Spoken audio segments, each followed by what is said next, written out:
Okay. All right. Okay, maybe it's working. I must switch to the break screen real quick and then come back.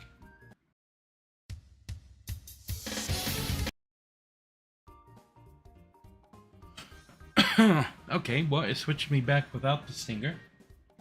I'm gonna call that maybe okay. Welcome! Unknown YouTube chat error, live chat not found. What? Why is live chat not found? I'm gonna take this off of here. I can't, okay.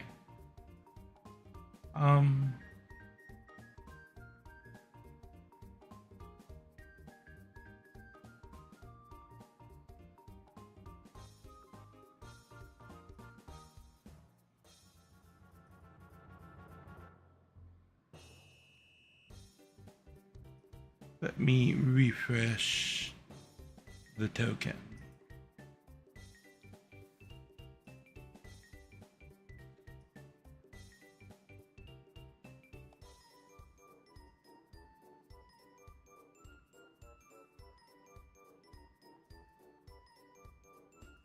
I don't think it'll hurt to flash the token on the screen. Why is live chat not found? I have live chat right here and it appears to be working.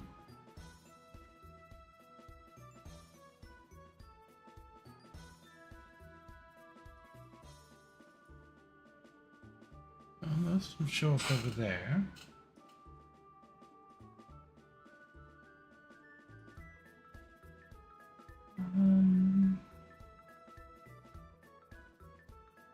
You know, I guess we're gonna start this with a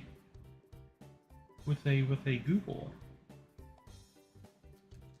Sammy error. YouTube live chat not found.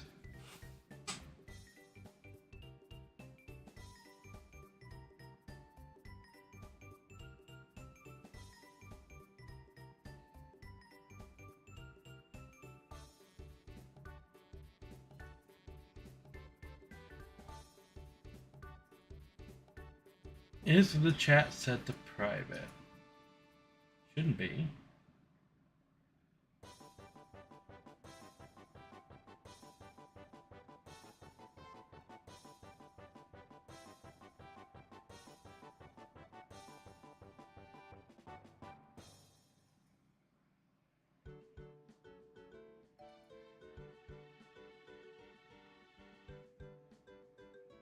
Visibility public.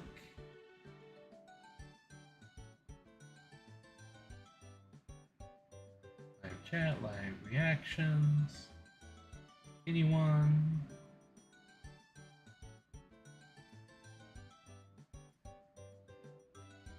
Stream health is excellent. Okay, no.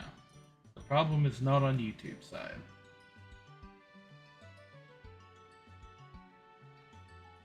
Okay, well, let's see if Sammy needs an update. They're all up to date. Connections.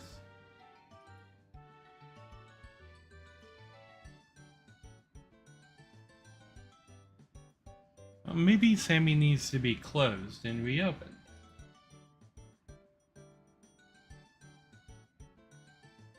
Okay.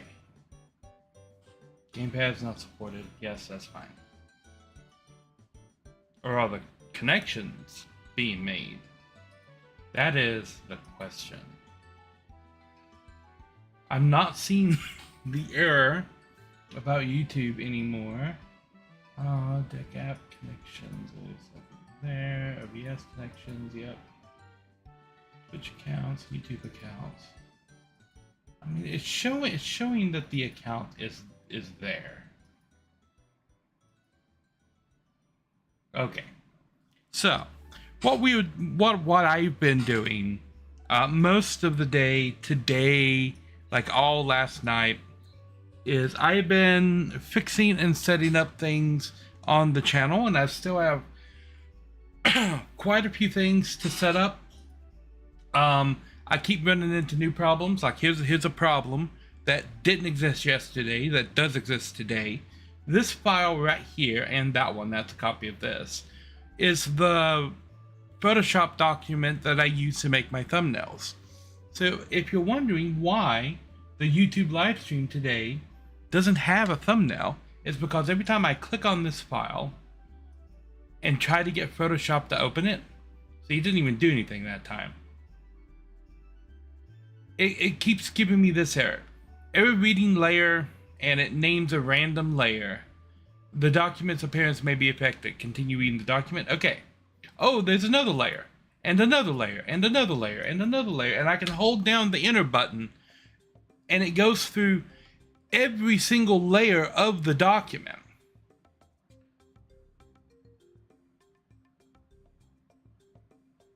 I mean, it's still going. I have no idea what's causing it.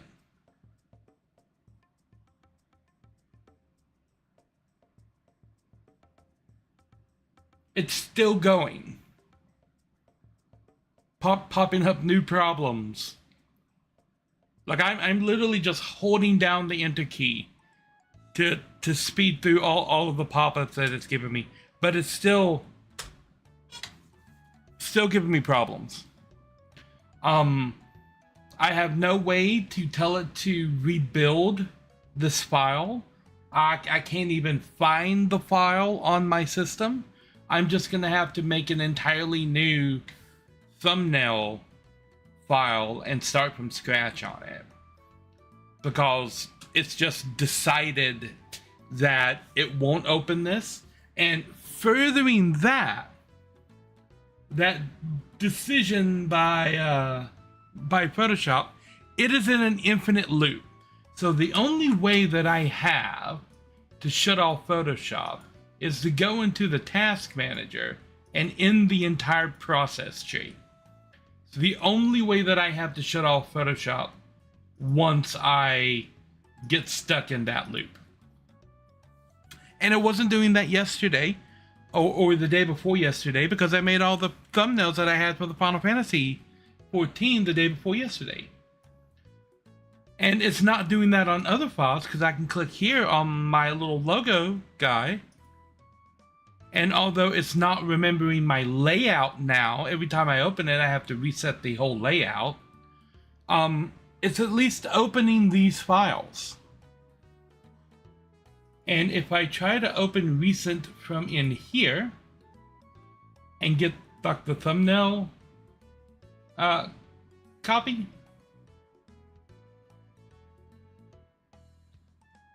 I get the spinny wheel. And then it pops this up again. And we are literally back in the endless loop.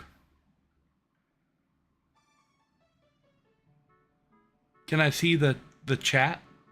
Yeah, I can see the chat. Why? Why ask about the chat?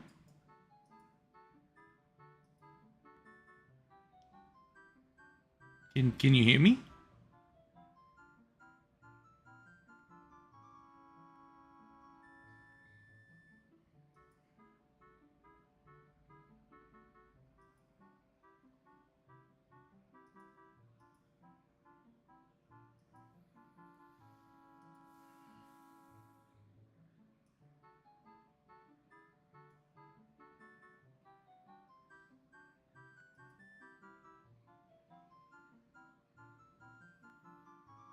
Oh, yes, down here in the in the corner.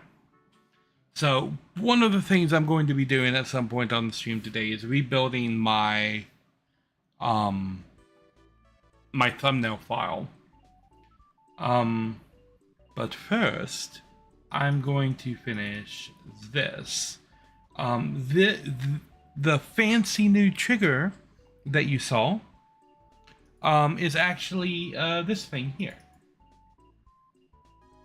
So what this says, like this for example, this button, I guess you could call it, this one right here, is all of my Twitch subscriber alerts.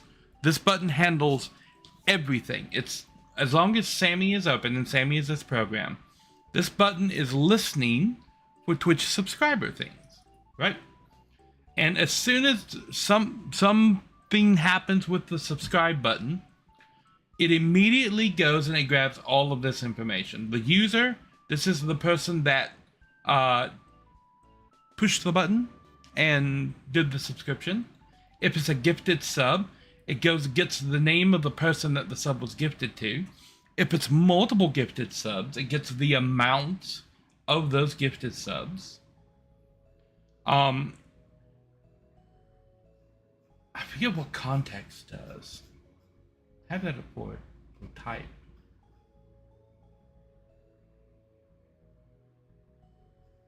Oh, that just tells me what kind of sub it is. Okay.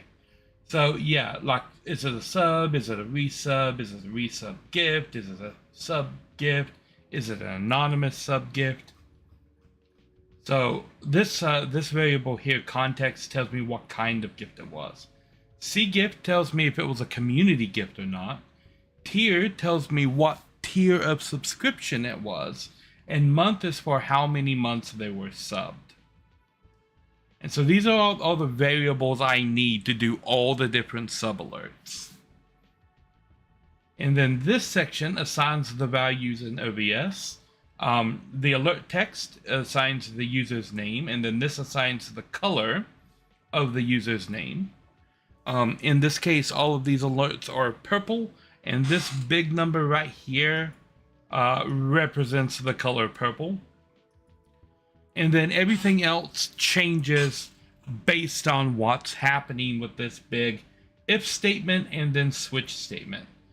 So, like, for example, right here, if the amount of subs is greater than 1, that means that this is a community gift. Someone is gifting more than 1 sub. It changes the subtext into gifted however many subs they were to the community.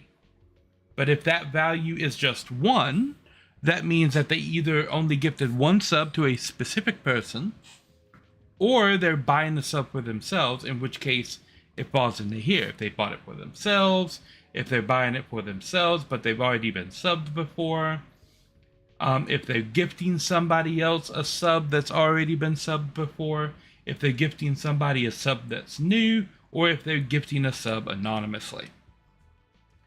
And then this is the color of the subtext. This loads the movie. This loads the sound. And then all of this stuff down here is making everything in OBS appear. And then all of this stuff down here is making it all disappear when it's done. And then this right here is forcing it to wait for 5,000 milliseconds before the next thing in the list goes off. And this is listening for certain triggers, right? It's listening for a Twitch subscription, that's a normal sub, a gift sub, an anonymous gift sub, a community gift, tier 1, tier 2, tier 3, tier 4, or a month range from 1 to 3,000. I just picked a number that I know I'm not going to be alive for. 3,000 months in the future. I'm like, I'm probably not going to be streaming 3,000 months from now. This seems like a safe number. And then it's also listening for the community gift to go off on tier 1, 2, or 3. And once again, from 1 month to 3,000 months. And I can test all of these things, right? So, and this one right here is listening for followers. So if I get a new follower, I'm gonna call my new follower Kimomo. I can click the button and test the alert. Bam, new Twitch follower, Kimomo. Right? If someone gifted, say, 2 subs, and Melanax gifted 1 sub, but if someone gifts 2 subs, it's going to fire off 3 alerts at once. 1, telling someone gifted 2 subs to the community, and then calling out the 2 people who got the gifted subs. And this will repeat for however many gifted subs there are. So if someone comes in and gifts like 5 subs to the community, it'll go up 5 times. If they get 50, it'll go off 50 times. And I will be pausing whatever it is I'm doing and just waiting for it to end, basically. But everybody will get their little spotlight on the gifted sub roster. And then I can do like fancy stuff, right? If someone gifts a Prime sub, it tells you that they gifted a Prime sub. If they get Prime for themselves, it tells you that. If they've been subscribed for, say, 6 months and they're resubbing with Prime. So, I believe that I have covered all of the bases when it comes to subscriber with this one button alert right here. All of this is basically computer code that's just been dressed up in a GUI. It's an if statement and a couple of switch statements, and some variables. And so now I should be able to follow anything that happens on Twitch, right? If a follower comes in, if a new subscriber comes in, same thing for YouTube, right? So the YouTube triggers here is, it's confusing a little bit because subscribers are the paid one on Twitch, but subscribers are the free ones on YouTube. Members are the paid ones on YouTube. And I went ahead and made these 3 right here. Even though my YouTube channel was kicked out of the partner program and they haven't let me back in yet. So I can't actually use any of these. But I can make them and test them so they would be ready. This is what a YouTube subscriber looks like. And it's making up those names. It's what a member looks like. Same thing, except it just says member. The super chats are colored. And I just say blue super chat. I don't have like a value or anything on there right now. And if I change the value, it'll change the color. That's the pink one. And if I add another 0 to it, it turns into a red one.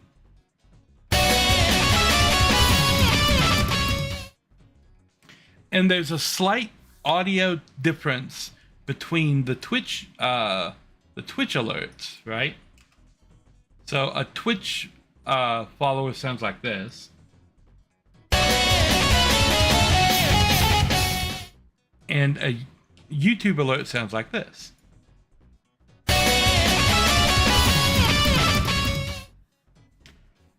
Exact same length of time. The alert lasts for 5 seconds. The song lasts for, I think, 3. And it's just a different part of the song. Yeah. And then channel point rewards, like the one that you saw earlier, are here as well. And this is what I'm going to be working on right now. I need to build a switch statement into here to make sure that this only captures the channel points. And I'm going to be doing new things with the audio. So all of the voice alerts and everything, I'm currently using a third-party website to handle that. That website is called Sound Alerts. It's this website right here. And you can see all of my alerts are right here. If you can hear it. I'm gonna have to science the shit out of this. But that's really low. Like that one is really low. Your mother was a hamster, and your father smelt of elderberries. So I'm going to be cranking up the gain on a lot of these and trying to clean up the audio and make it louder. And I'm going to be moving them off of this website and into Sammy. So I uploaded all of these right here, and then I have other ones that I favorited from their library, like the Hello There. Hello there. And Emotional Damage. Emotional damage. Well, I went through here earlier today and I recorded all of these. So I'm going to be using that recording to chop them up and make my own sound library that's hosted locally on the machine and fired off by Sammy when the channel point reward comes in. So in the same way that it's hiding and unhiding things here, I'm gonna try to make it do the same thing with the sound alerts. Yeah. So I'm gonna be making that button, and then I'm gonna make another button to handle the stream avatar, stuff down at the bottom.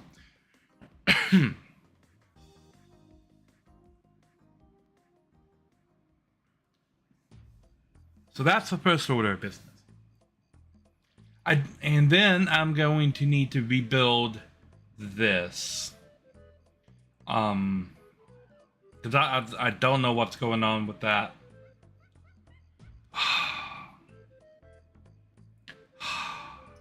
But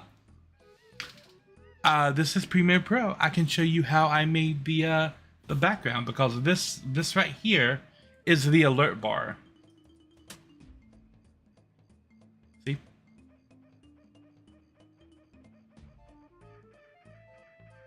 Yeah. So if you're kind of curious how that whole thing works, if I hide all of these, you can see there's just this white bar around the outside, and it's a simple wipe that starts in this corner and goes over to this corner. It's a wipe transition, and it wipes it on, and then when it gets over here, it wipes it off. Simple as that. Then one frame offset from it, it starts wiping a green border on top of the white one. So it looks like there's a white edge in front and the green is trailing behind it. In this case, it's trailing behind it by 2 frames for the opening there. So that looks like this. And the same thing, it starts wiping right here at the end. It starts wiping the green a frame early. And then the white right behind it. Simple trick. And then I stack another 2 on top of that to make it look like there are multiple like lines shooting down it. And you can see it's just the same thing. 10 frames after the first wipe goes, there's another white and another green on top of that, and then 10 frames after that, there's another white and a green on top of that, and it makes it just look like it's like shooting across it. And the same thing for the end. It wipes off the top green layer, then the bottom, then the white layer right under that. Then 10 frames later, the 2 layers under that, and then 10 frames later, the last 2 till it disappears. And then we have these 2 that are the corner piece. So just like the other one, it starts wiping from the top right corner with a white underlayer and a green layer following 1 frame later, and then it removes it by going back in the other direction. So from this corner up to that corner. And once again, 1 frame apart. And it's timed so that when the white one disappears in the corner, that's when the wipe to erase the border begins. So the whole thing looks like that. And it only runs for 5 seconds. All of the text and everything that's on top of that is added in OBS. And the text, although it's added in OBS, what appears in the text box is added by Sammy. So the text box is in OBS, sitting in the right spot, but it's blank. And then when the alert comes in, Sammy finds the text box source, in this case alert text, and then changes the text to what it needs to be. So in OBS, I only need to have 1 source in there that's handling all of the alerts, and the alerts just change the value of that source as the alerts happen. So everything is really being built on the fly whenever something happens server side. Yeah, and all of this stuff right here that's building that outline, these are just still images that I have. The only animation going on here is from a wipe transition. Coming into frame and then going out of frame the same way it came in. Just in different directions. And the only one that's actually going in a different direction is this piece right here. The border wipe is still going in the same direction. And this is a piece of cake to change. Say I want to change it to red. I go over here and I can find, here's a red border right there. And I select it here. And then down here, green border. I just right click on it. And then click replace with clip from Ben. And you can see it changed that one to red. Then I find the second one and I change that to red. I find the third one and I change that to red. And then I switch this to red corner and find the corner piece and I change that to red. And now it's the red version. So it took me like an hour and a half to figure out the timings and everything to build this stack.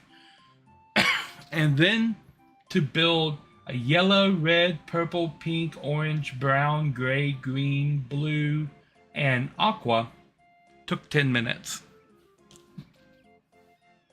An hour and a half to figure out the timings, figure out how many different wipes I needed to make it look cool and everything. Like when things needed to stop, like the 10 frames here was a bunch of testing. Hour and a half for all this, but then to actually just make all of the assets, which are all of these videos here, like this one and this one and this one and that one, all these little blank screens. These are the actual alerts. To make all of those, 10 minutes.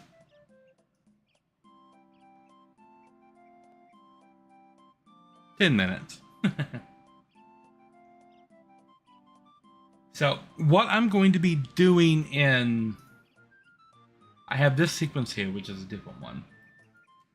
What I'm going to be doing here in Premiere is finding some of those quotes. Like this one, for example.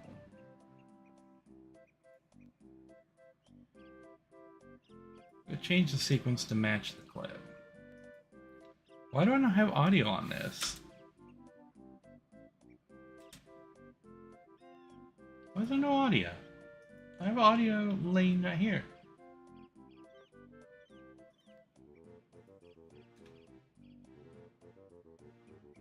There we go.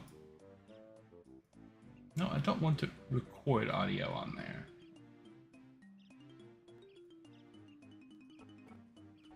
Never surrender. Never give up, never surrender. Okay, so I've got all the different times that he says never give up, never surrender. I just need to pick one that I like. Which I think Balthazar's right here is the one. Never give up, never surrender. So we're gonna cut right here and right there.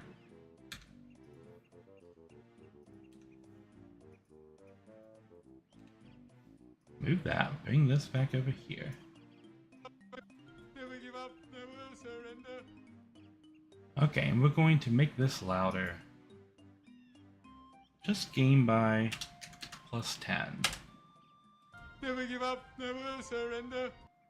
See? Now it's louder. Never give up, never surrender.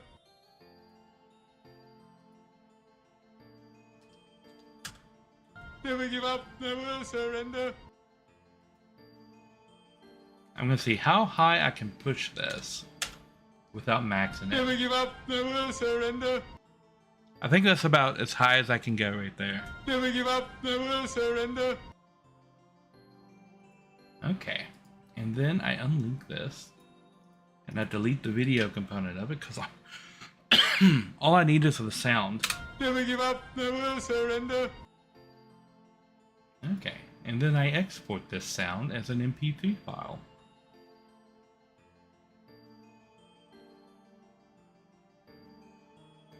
Streaming assets. I don't want WebM. I want MP3.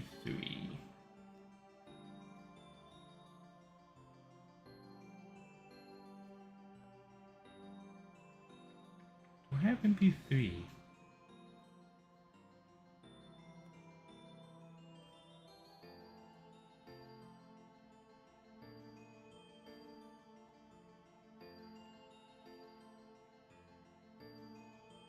Yeah, here we go. A high quality MP3. And we call this Never Give Up. Export. And bam, just like that, it's done. And now that file is waiting for me over here. Never give up. Where did you go? There it is. I need a different media player. Can I use the legacy player? I can't use this one because I have background music being played right there. I guess I can use VLC.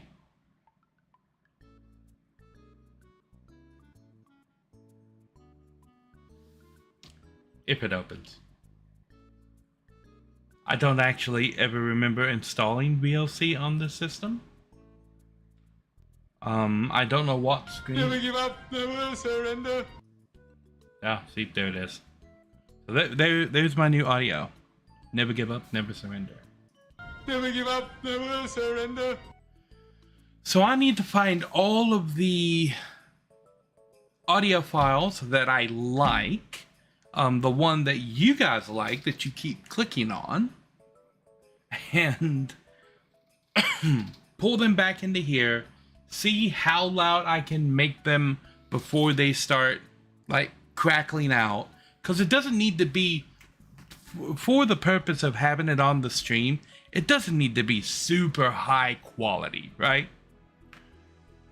And this is a little bit on quality. Never give up, never surrender. But it needs to be able to play over any music that I have, over my voice, and over game audio in order to make itself known. So quality isn't mandatory for what it's supposed to do. So I can sacrifice quality to make it loud enough to be heard over the game things. And then I can crank up the volume on these alerts specifically if they're not loud enough. But the key that I need to make sure is right here. I need them all at about the same level of audio. So I'm going to leave one piece of this on a different sequence. So I'm going to open up, do I have 12 sequences? The editing sequence, I don't want that. Just duplicate this. We'll call you sequence 12. Then we'll open up sequence 12. And sequence 12 and sequence 11 are the same thing. So one of these is just going to hold this track here as a baseline comparison of where I need the volume levels at, and I will do the actual cutting and everything on the other track. But then I can just bring it over here before I export it and make sure that the volume levels are matching. This is something called volume normalization, and everybody should do this. And if you don't, you are a bad person and you need to stop. Because Everybody has heard one of those videos where the person has not normalized the volume across the video, and all of a sudden you're in one part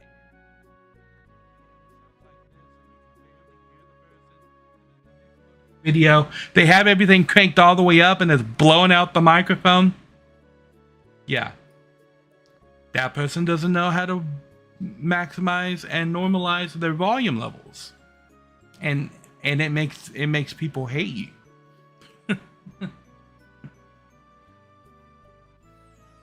There are features that do this automatically now, but I'm not going to use it. I'm just going to kind of eyeball it here, make sure that the gain is about the same on these two.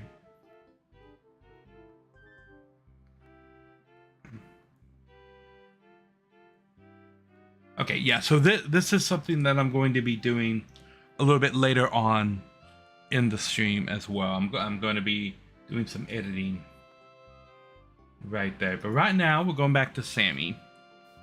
I don't need VLC Han. And we're going to take a look at channel points here. Right now, this is doing the redeem for everything. And I don't need this to redeem everything. I need it to only redeem the channel point icons that are not... This is my Twitch behind the scenes here. This is how I make the rewards for the icons. And the only ones I wanted to redeem are the ones with my little logo pattern here on it. As you can see, the first has now been expanded to a second and a third and a participation trophy. So these are only redeemable. I'll show you how I make this. So this is called first. The description is be the first to redeem this. That's actually changed. I need to reload this page because I did in fact change that. Bam. Congratulations, you got here first. And this is my logo. You have to upload it in 3 sizes. This is how much it costs. This is the color of the background part. And this one right here, because normally I have to accept every request that comes through here. So every time on my stream manager backend, I have like how the stream looks. When I'm doing the star thing early on, I'm looking at this to see how it's playing out. You can see I'm going back infinitely right here. I get a notice for the ads, then next wave of ads is starting in 16 minutes. I get a chat. I get the activity feed, so I can tell that Lojo redeemed first 40 minutes ago. And then the things that people redeem, I have to click accept or deny. And they all appear right here. So what I've done for the channel points reward for these is I make it skip that queue.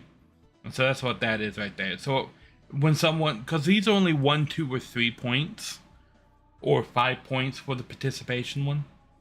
That's not enough points for me to actually care about. So these just auto accept.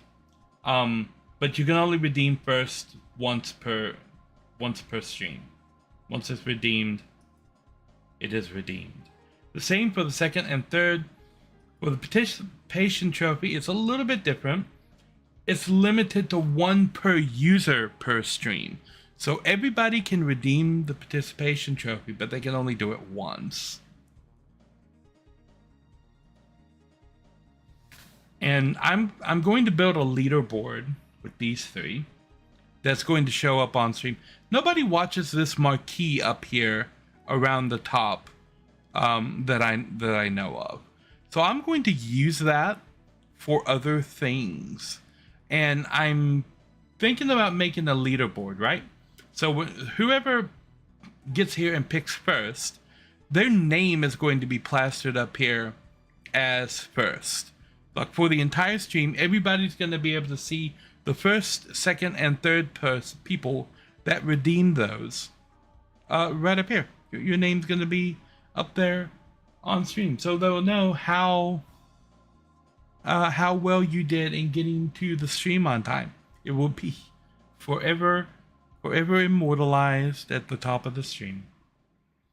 And I've changed the flavored text on these. So this one says, congratulations, you got here first. But the second says, congratulations, you didn't get here first. Yep.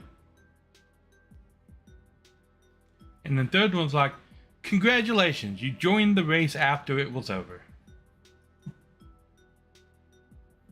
And then the participation trophy is, well, at least you're here. And you have to pay an extra point for the participation trophy. It doesn't go 1, 2, 3, 4, it goes 1, 2, 3, 5. Because this is a little bit of buying your way to victory. Anyway.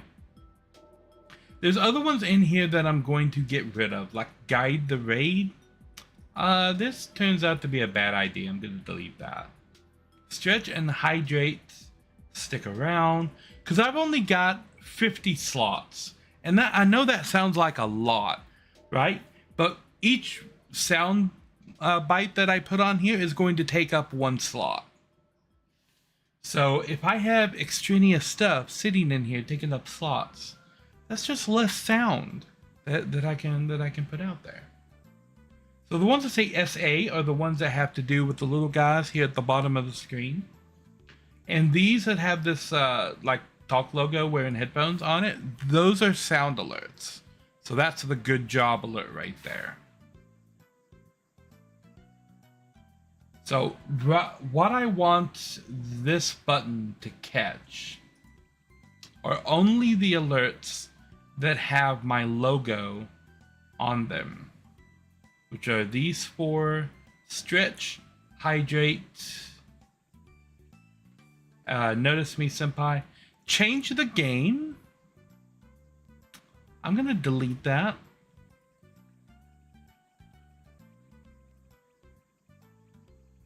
And I'm gonna delete text to speech because we're gonna do something with that later. These all down here are placeholders. Change to normal, flame, frost, stone, wave, wind, shock, gravity, light, shadow. Those are all placeholders for things that are going to happen with my VTuber model later on.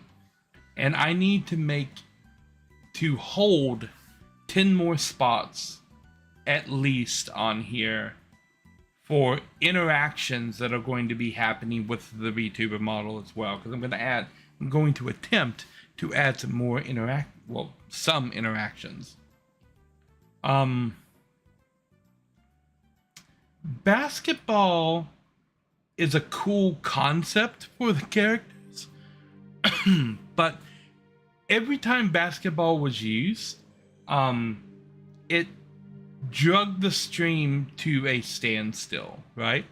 Because I have to stop, I have to explain like how you use it, or either I have to link to the instructions and it's a long read because there's a whole bunch of different, and it drags everything to a standstill, and it takes attention away from the stream and puts it on the game.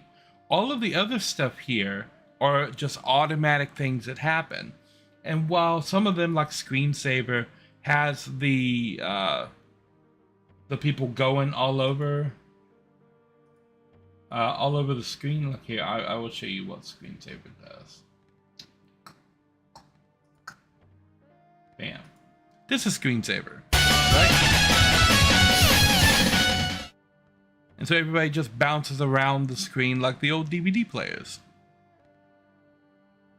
But there's nothing anybody has to do for the Screensaver thing. So I'm going to delete the basketball. Yeah, I know. Yeah, it's a thing.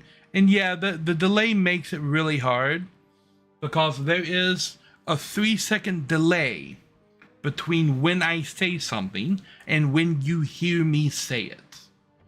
So a lot of times, like when I'm talking about something, I have to sit back and like not do anything if I'm asking chat to do something, right?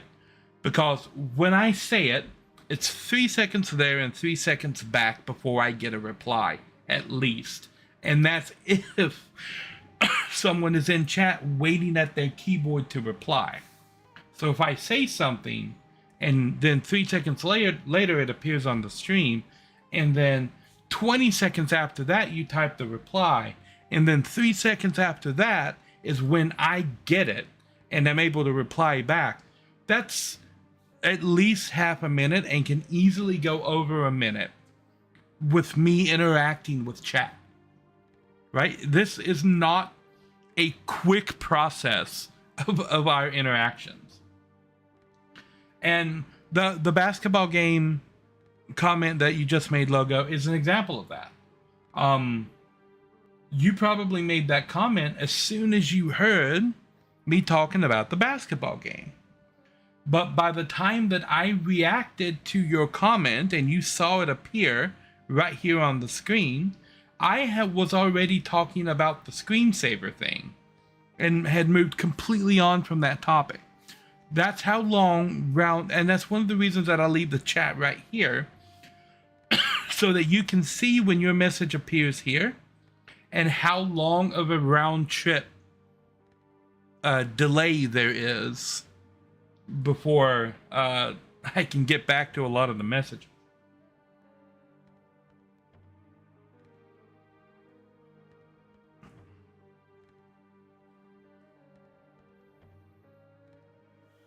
Yes, and unfortunately that delay does translate to the basketball game, because the basketball game is happening in real time in this program on my computer. Right? And this program doesn't have a delay. When you type something in, and you can see the mirror between this program and the little guys down here, there's no delay in this. So when you type in a command, here's the command immediately, and your guy does the command immediately. But there is a delay between this and when you see it. And that's what makes the basketball game so hard to play. And it's what makes this jump game tricky as well. And when I'm spawning in stars, I can just go up here at the top and spawn in stars. Like I can pick this and then pick up your character and then pop, just pin them anywhere on the board. Boop. And then I can spawn in as many stars as I like. I can spawn them anywhere. If I spawn them up here, they just fall. If I spawn them down here, they just kind of stay where they are. And this lets me test the bitrate of both YouTube and Twitch, right? Because the more colorful moving things that you have on the screen, the more the computer has to work, and your data that you're sending back and forth to the server has to work.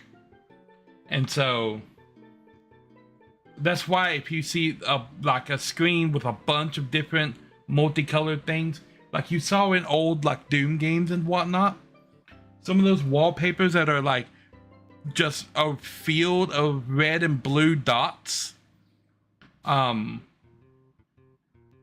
you'll notice when it flashes on screen, the whole stream becomes super pixelated, right?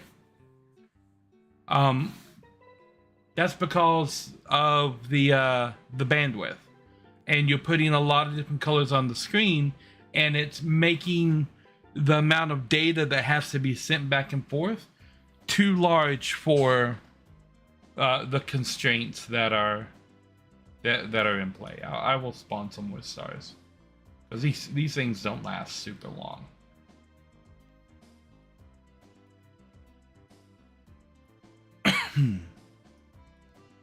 So that's a little bit of behind the scenes on that. So I need to make sure that there are not anything else in here that I need. I'm gonna be leaving the SA ones as they are, maybe changing the price of them a little bit, because I think I can price some of these up, because everything on my channel is actually pretty cheap in my little channel point store. It's actually pretty cheap for pretty much everything that I have. Because you look at other people's channels and they're pricing things at 500, 700, 1,000, 1,500, and it takes a while to be able to buy some of that stuff. So some of the better things, I'm going to price a lot higher. Like if you want to start a battle royale, I think I'm going to price that up to 1,000. If you want to do the screensaver, because of how intrusive the screensaver can be, I might price that at like 2,000, right? I'm gonna make people like work for being able to put those up. But other things like the shrinking potion, the giant potion, I'm gonna leave those cheap, because I think a lot of channels don't leave options in the channel points cheap enough for everybody. Now, another thing that is going to be going away is, I will put here, when you click on the screen right over here at the side, you get this sound alert panel that has a whole bunch of different sound alerts on it that you can just fire off for free.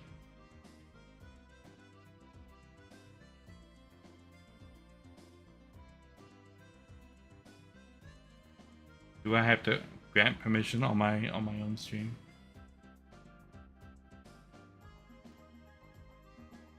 Ad starts in 3 minutes. Yeah, anyway. That sound alerts thing is going to be going away.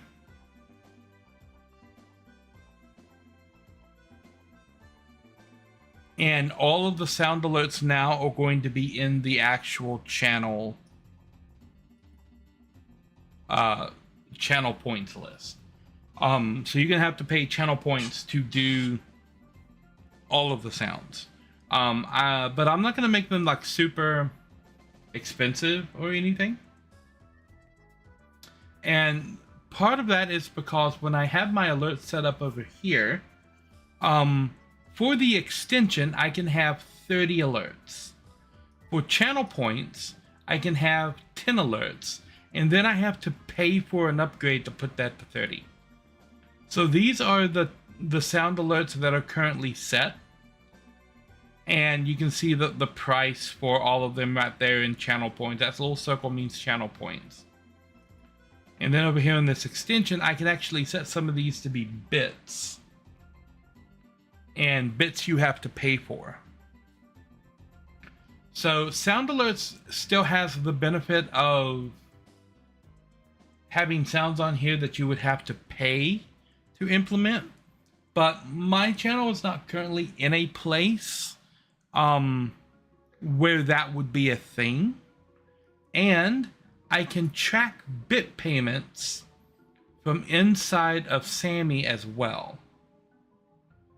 So when it comes to having sound alerts on bit payments, I can do it with having the sound alerts on my system, as long as each one of them is priced independently of each other. And even if they're not, I can still just use a switch statement to pin them out.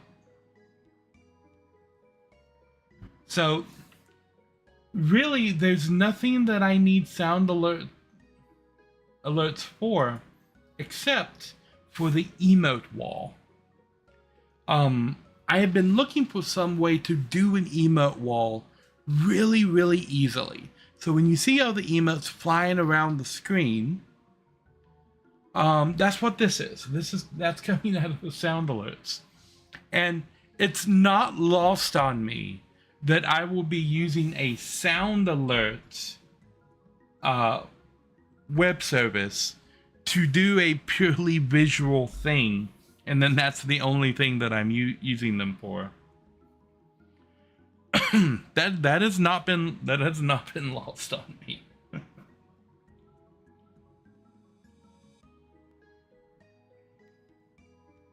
So I need to get all of these, because there's a lot of these that people have I don't think have ever redeemed. And like this one, which I know you redeem all the time, Lojo, is really low. I'm gonna have to science the shit out of this. That's really, really low. I don't know why I didn't crank the volume up on that when I put it in there. I may not have noticed it at all. And then there are other ones that I don't think have ever been redeemed. Like, I don't think this one has sit your $5 ass down.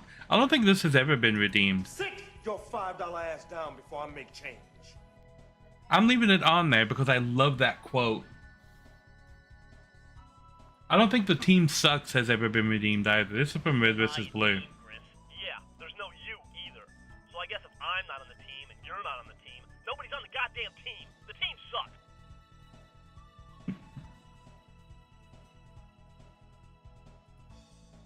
And there's a channel points one. And then these are follows and raids, and I'm going to disable both of those. Because I don't know if that was working anyway. And I have a raid alert right here on Sammy that I built in.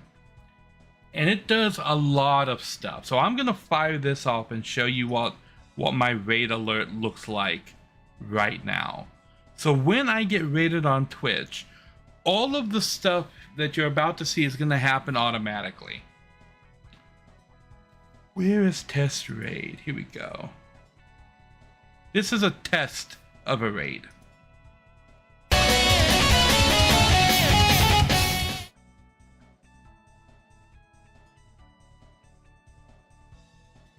The delay with the sound clips is not something that I can really sort out about. You're just gonna have to learn to time the clips properly. But you may have noticed that when that fired off, it put up the alert that said undefined, or in this case Silverlink rated us with 5 people, right? And if you look in the chat, there's a thing up top saying join us in following Silverlink. It just disappeared. It's shouted out to undefined. But that undefined will be the person who rated, it will be their name. And then it says, please go and follow undefined. They're awesome. They were last playing undefined. Those undefineds are going to be, if you look on the screen right here, the broadcaster's name, and then the last game that they were playing. It's undefined because nobody actually rated the channel. So there's no info here for Sammy to grab. And then it puts in an announcement where, welcome in Raiders, I'm Nari, I'll be your gamer. Like, smash the follow button if you like what you see here. It does all of this automatically. And then pops the Twitch shout out to Silverlink or whoever raids in.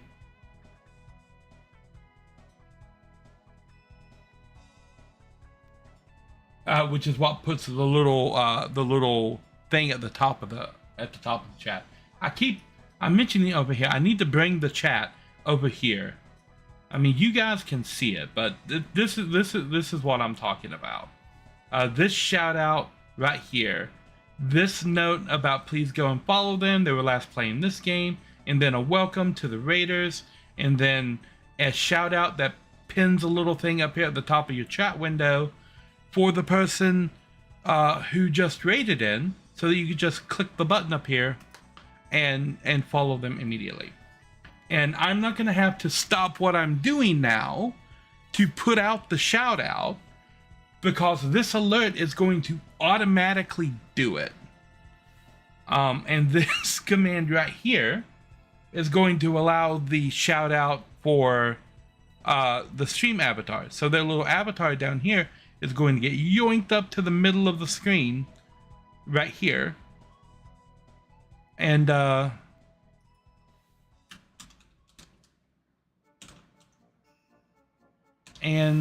featured. So let's see if I can't do a test.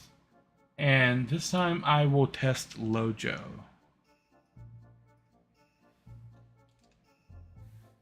I'm gonna use Lojo. I'm gonna use you as our test trader.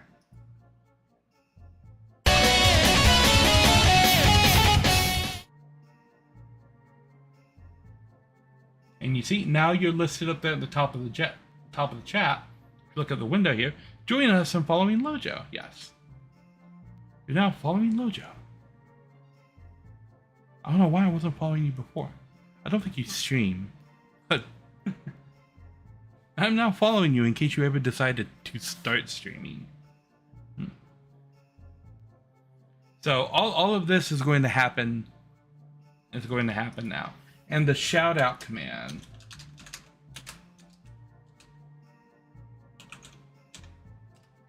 does this.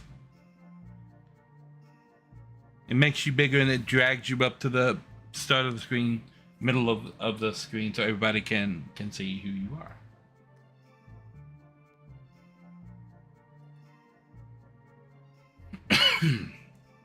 So yeah,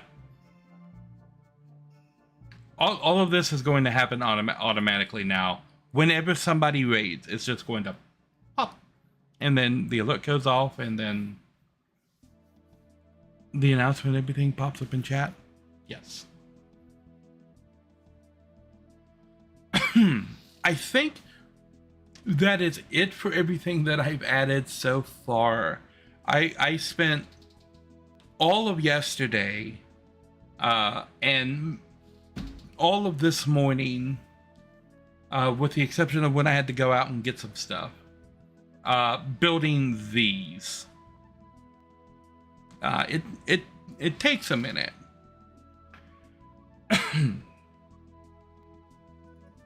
So yeah, what I need to do here is I need to add a switch statement. Bam. Now a switch statement is a programming construct. It's one of the four basic constructs. There are 3 loops, and then there's the switch statement that lets you define how a program is going to run.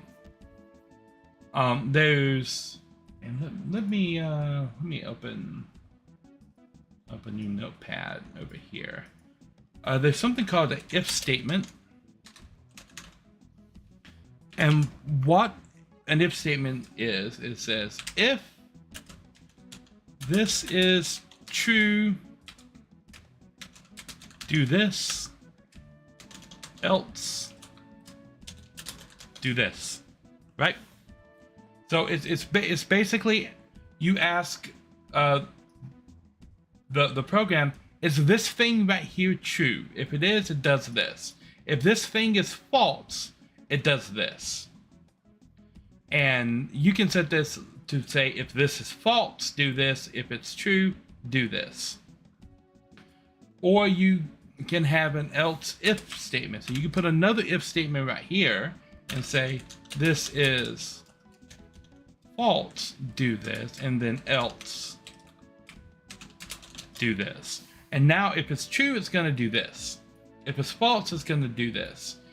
If it's somehow neither true nor false, it's going to do this. This is an if statement, and it is the basic building block of computer programming.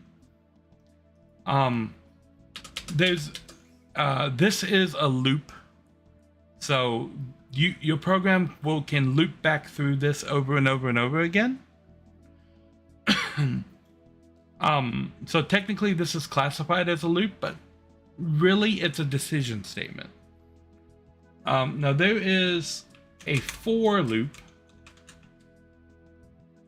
And what this is basically says is, like, for a number, like for 5, do this, and then subtract 1 from 5. Right? So the for loop will continue until this reaches 0.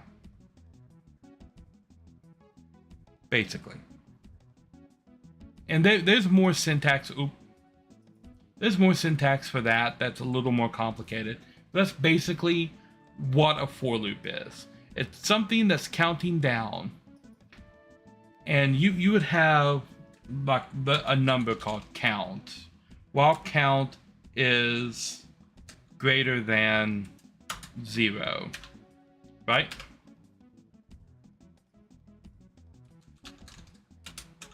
Count minus 1. So you'll be in the loop until count hits 0. So count will be set earlier, say it's 5 or 10, but every time the loop runs, count will go down. And when count reaches 0, the loop will stop and it'll continue executing code down here. I don't know, I'm talking about programming constructs. The other loop is called the do while loop.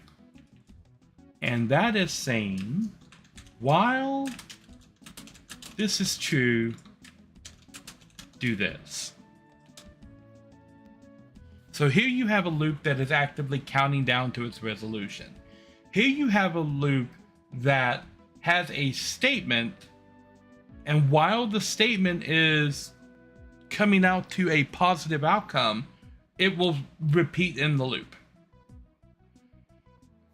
and do while loops are things like toggle buttons, for example, right? So if you ever have a button in a program where when you push it, like a machine turns on and the machine stays on, and then when you push the button again, the machine turns off. Programming wise, you could use a do while loop to do that. While button is pushed, so you just take this and say, while button is pushed, machine power on. And so you would put a listener right here that's just listening for the button to change its state. And when the button changes its state to pushed, this do while loop starts and the machine powers on. And the machine stays powered on until the button is not pushed. And then the machine switches to its other state, powered off. And look, this is the basic of this. This can get a whole lot more complicated. But the last one is the switch statement. Now, what the switch statement is you pass it a variable, right? So you would say switch name, right? And then you have a bunch of cases down here. And if the person's name is Bob, do this. If the person's name is Linda, do this. If the person's name is Lojo, do this. Right? And so you just have a bunch of cases here. So it's taken this variable name, and whatever's inside the variable, if it's Linda, it skips Bob, it runs Linda, it skips Lojo, and then the switch statement is done. Very simple. These 4 constructs here, the if statement, the for loop, the do while loop, and the switch statement, make up 99% of every computer program on the planet. This is it. These 4 things is how people make computers do things.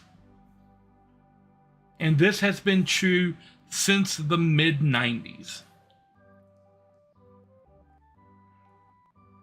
Yep, there are 100 different computer programming languages out there. Every single one of them have these 4 constructs. Every single one of them. This is the backbone of computer decision making. Right here. These 4 things.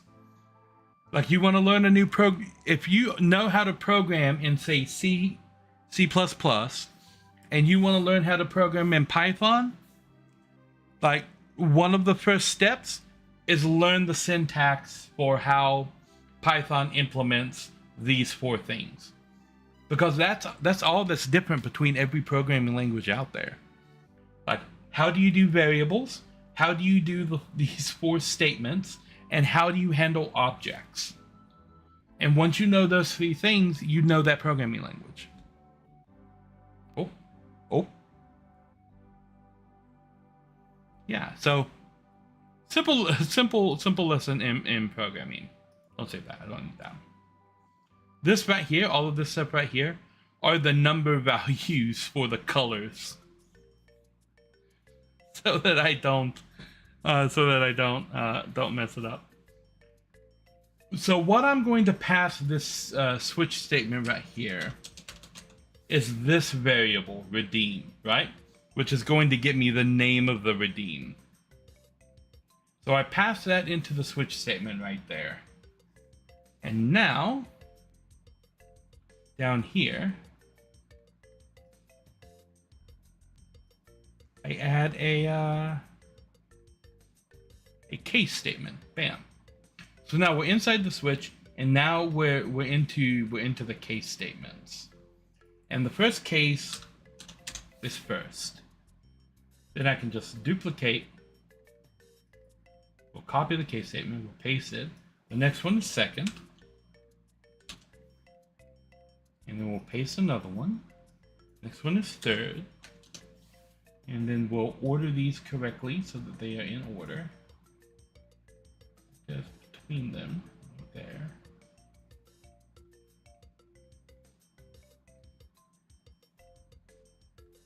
Oh, I don't need an additional statement for that. Now I need this list on this screen so that I can see it here. So first, second, third.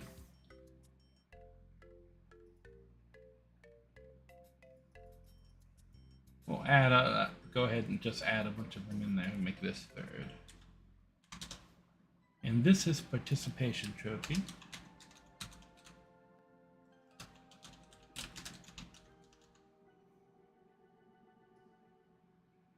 And this is stretch.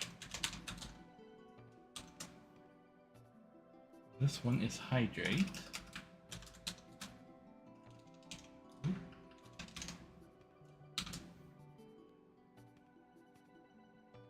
What?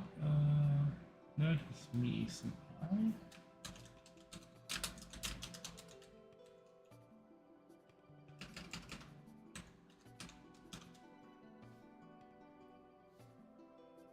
Okay, so we got notice me senpai. Hydrate, stretch, participation trophy, 7 of them. Okay, so we can delete this, we can delete that.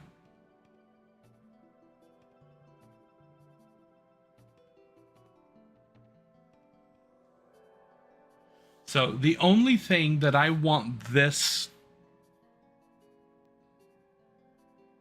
my mind just blanked. The only thing that I want this button to do is to pay attention to these 7 redeems exactly. And what I want them to do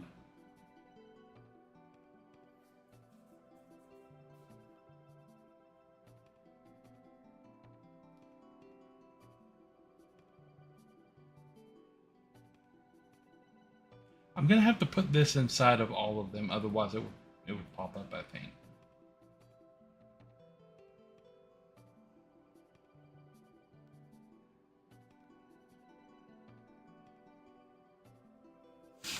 I would have to move all of these inside. Okay. Can I select multiple ones? Ooh, I can.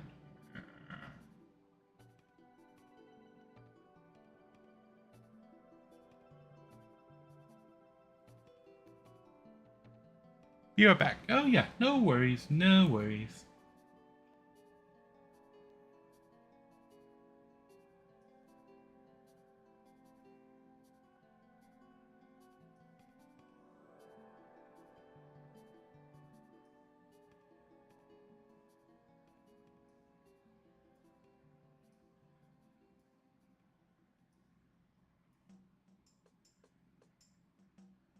Okay. This can actually be done beforehand. Right there.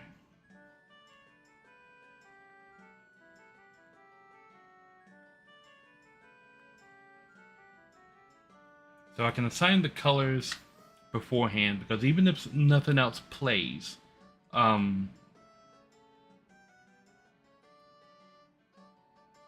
colors will still be okay. I'll copy this.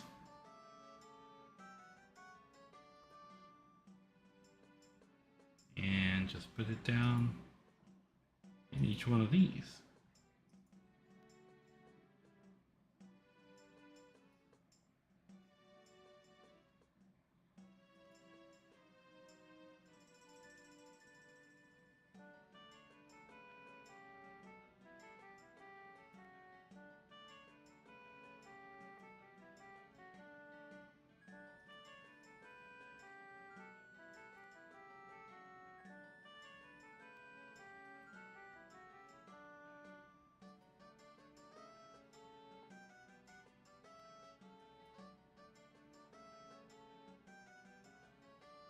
Okay.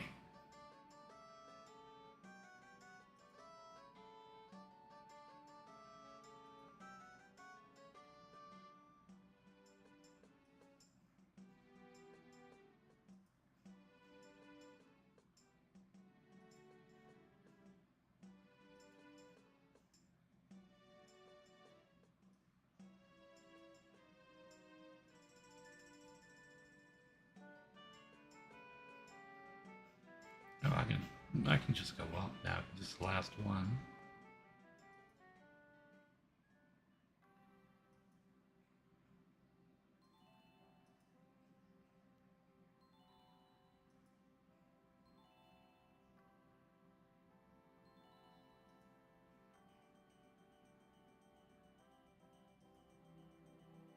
Okay.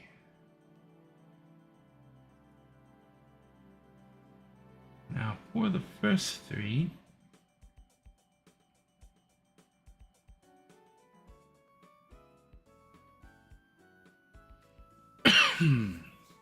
no, for the first four.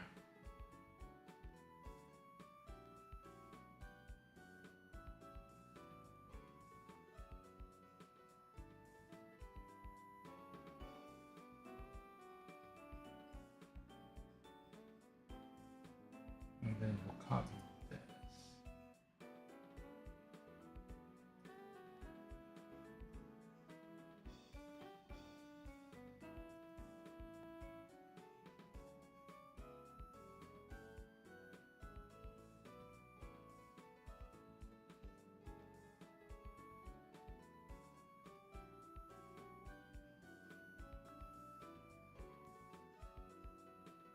Okay, and the third one doesn't need it actually, because it's green already. Second place is red. We'll change that to red lyrics. And we'll grab the red color number. And we'll put that number right here.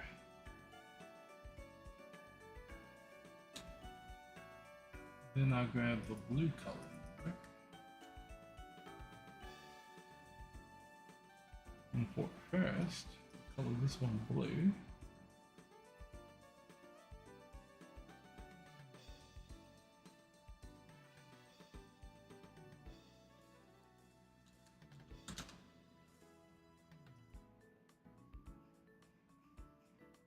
And then let's grab the yellow color number. Because the participation trophy is yellow.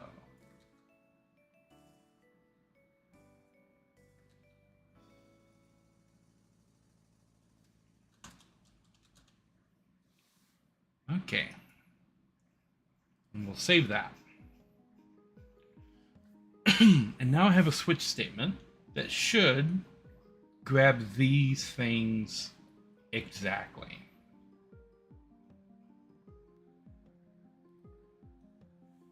So let's do a test, shall we?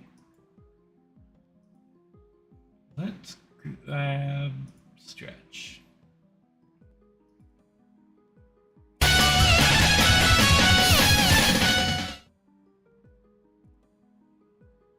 Okay, so that was a little bit of a weird interaction.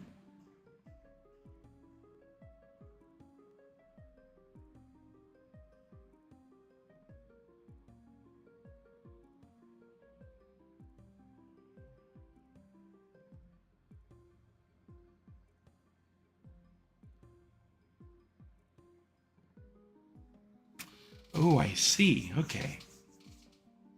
So by the time it had actually appeared, I need this delay to be 1. Let's try hydrate after I save it.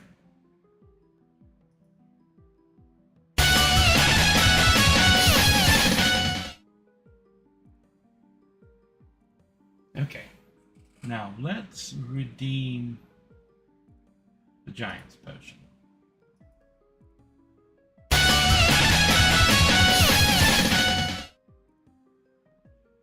Okay, so it's still picking up everything.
Okay, let's take a look at the variables. So I have this nifty variable viewer here for when something goes on.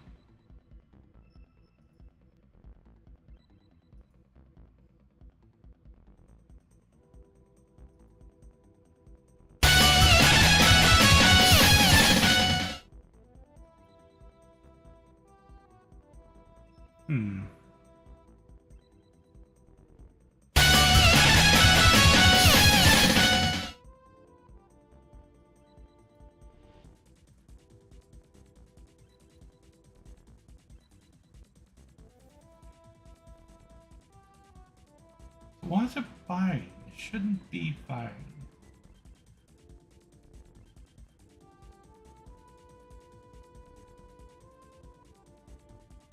It's firing on a green one.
Seems to be stuck on hydrate.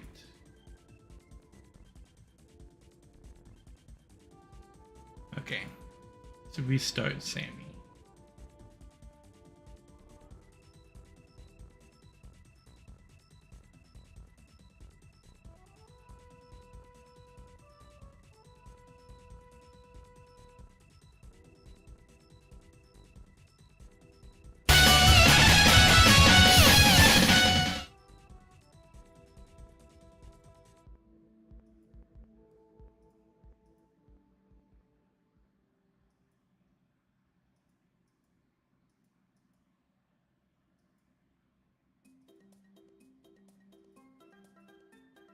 Hmm.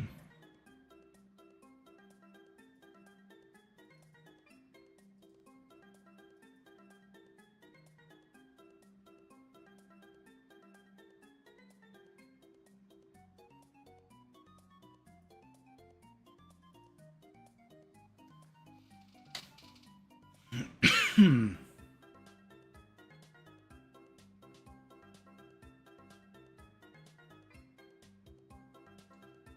Do I need to bring everything inside the switch statement?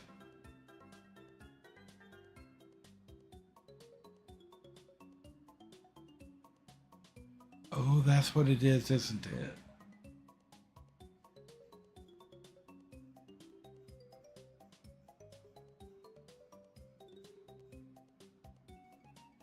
Everything needs to be switch conditional.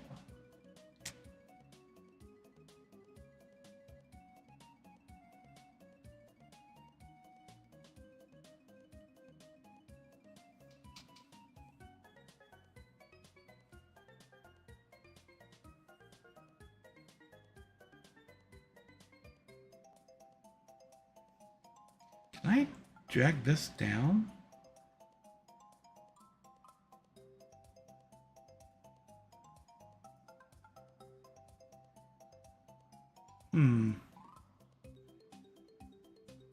Would be a lot of work to pull all this.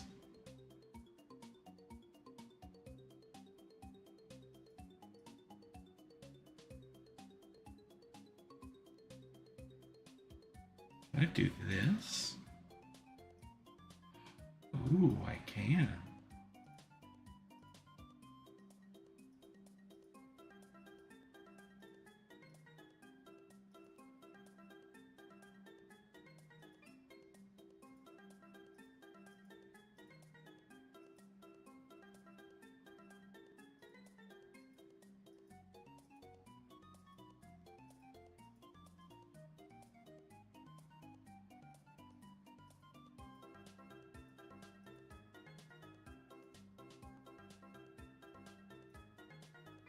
Okay, now I have all of those like marked.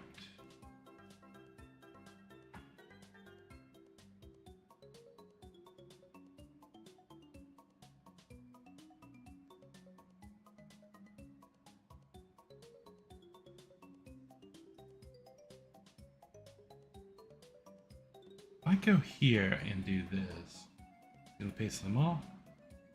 No. No, it is not.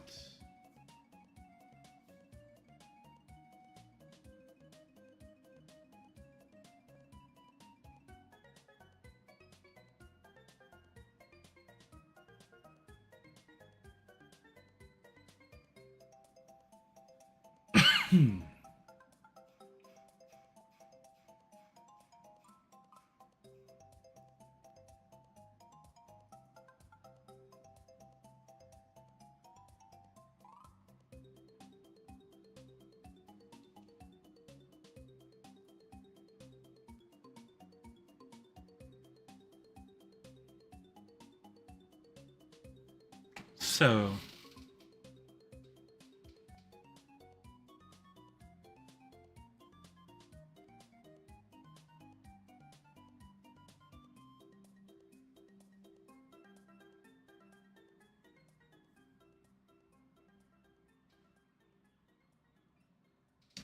I need another variable.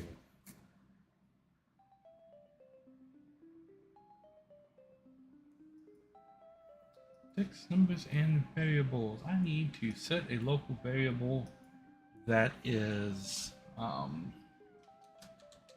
active. If active is equal to 1, here's equal.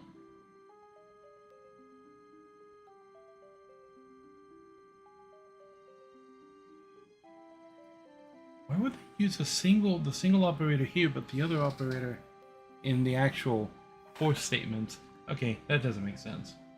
Anyway, we're going to copy that. We're going to put this variable at the end of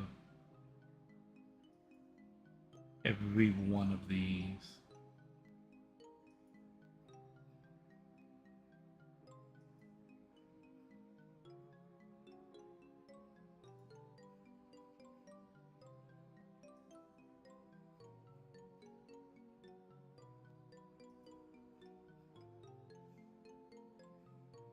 Okay, so first has active, second has an active, third, participation, stretch, hydrate, notice me.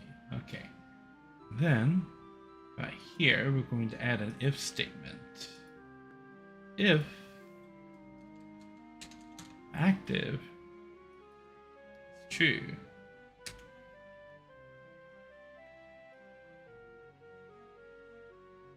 do all of this.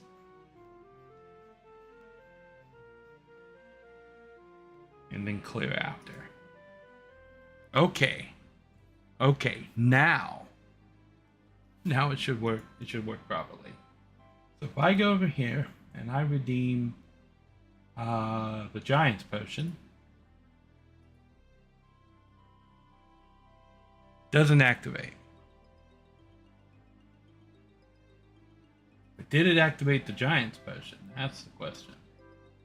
Let's throw down the Party Grenade.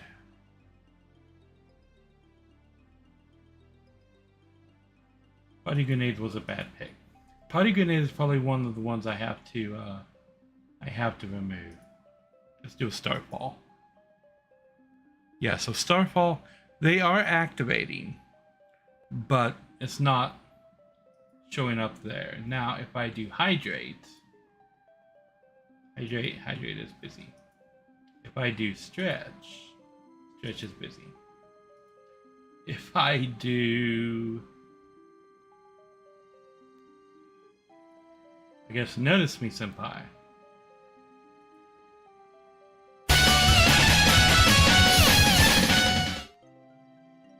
Okay. Okay.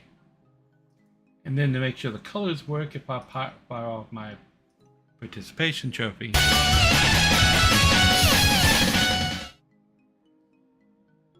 Okay. Okay. The channel point button works. It does exactly what it needs to do. Now, I'm going to copy this button, paste it here and here. And this is going to be stream avatars. And what color do I want? Purple is for Twitch, red is for YouTube, orange is for rating, green is for channel points. What colors does that leave me? Yellow, aqua, blue. I could make him blue. Okay, we'll go with blue.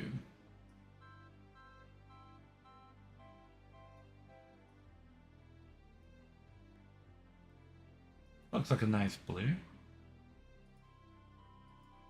And for this one, we will edit the appearance, and this is going to be sound alerts. This is going to be of a teal color.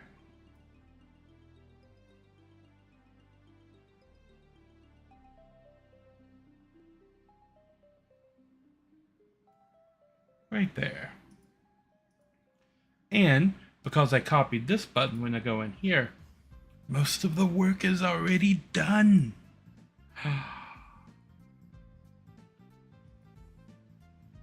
Okay, so back on this screen, I found that the party grenade wasn't really working all that well. So I'll take off the party grenade. You got the shrinking potion and the giant potion.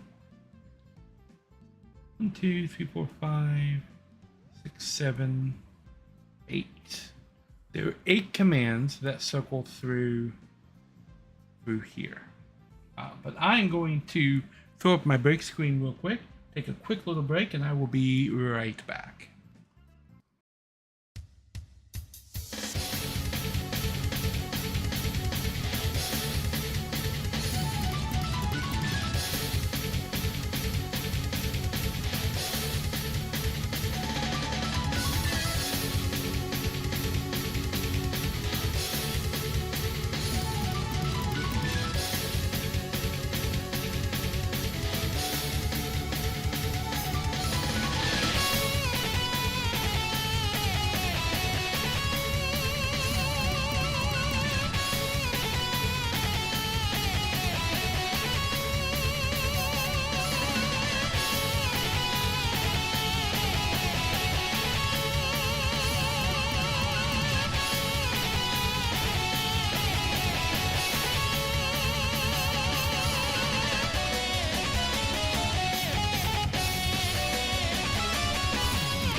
Alrighty. So now I need the list again.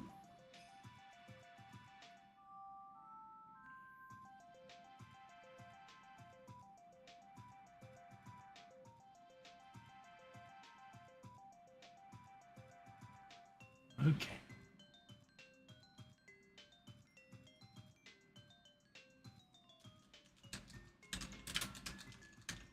Shrinking potion.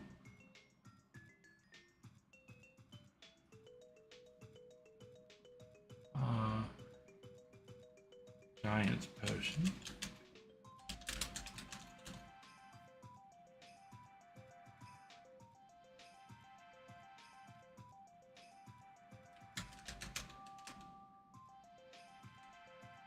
Betty. Armageddon.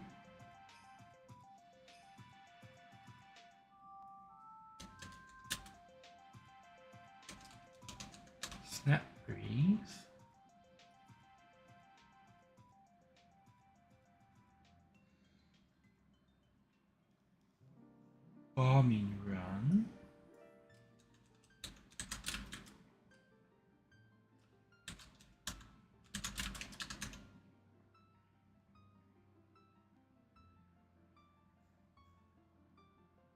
Starfall.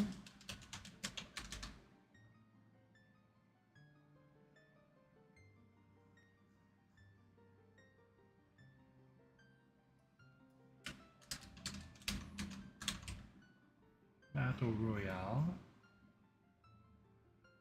We will copy this one. Paste it right here.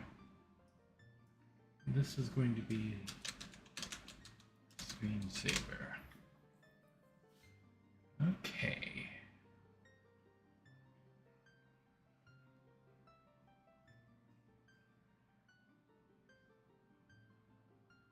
And we can delete this. And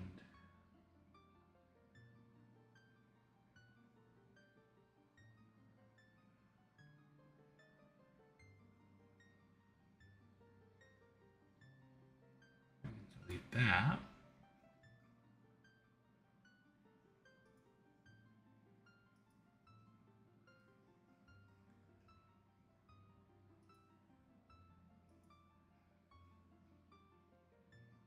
And here,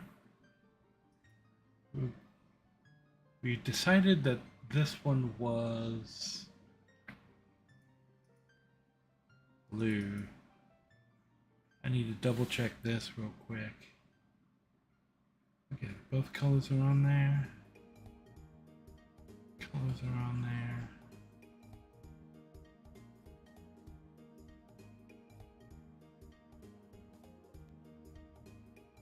Okay.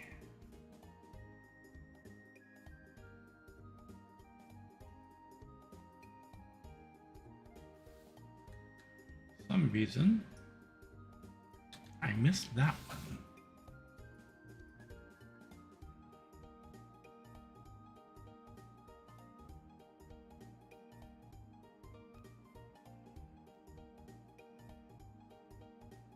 Okay. I need the blue. Okay.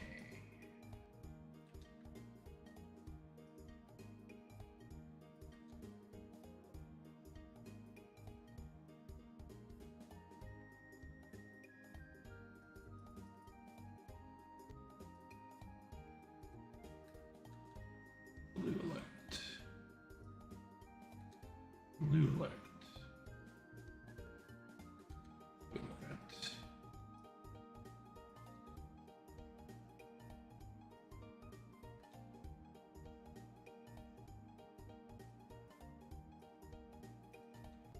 Copy pasta.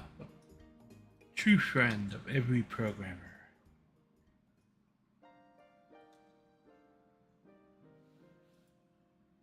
Okay. So now, once again, after it took me so long getting this one set up, that one should be completely set up and ready to go. So now, let's test it out with something, and I should change this color to blue as well, so that it matches.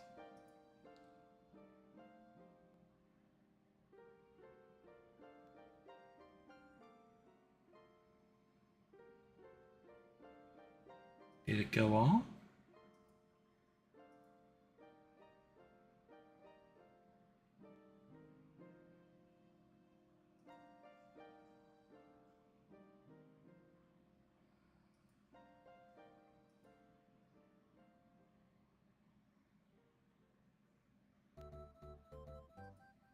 Okay, it's streaming avatars. Stop listening. So let's go to commands.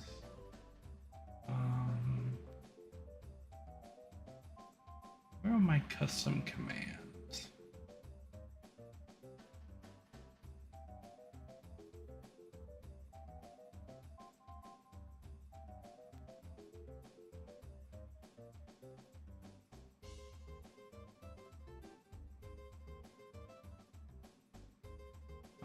Body grenade.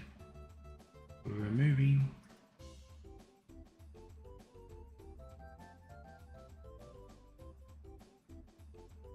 One, two, three, four, five, six, seven, eight. Save and exit. Reconnect.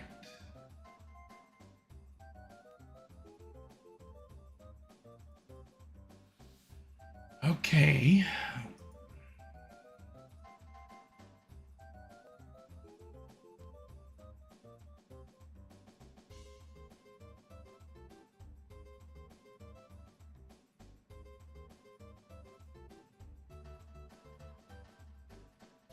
Catch all the redemptions.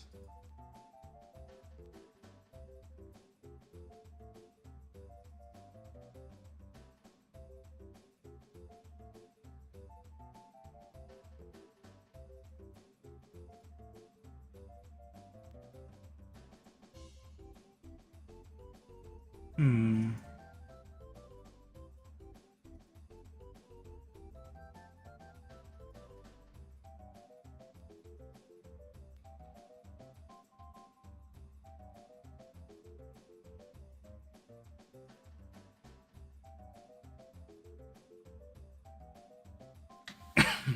It says it's going off, but it's not having any effect.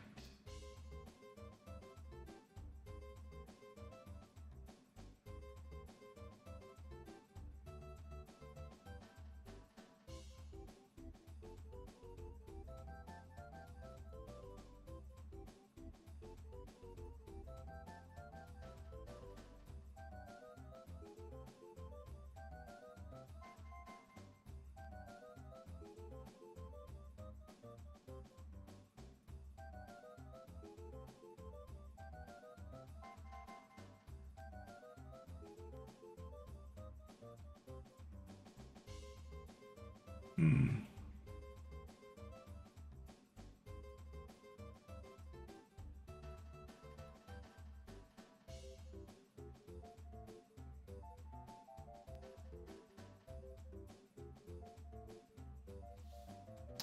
Hmm.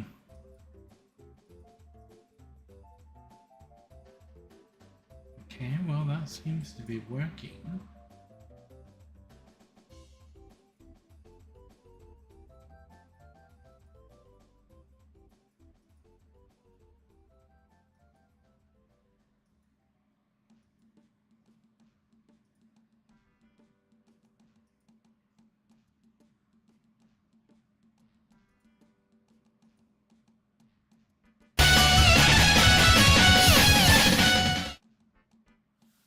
Okay, so the other button still works.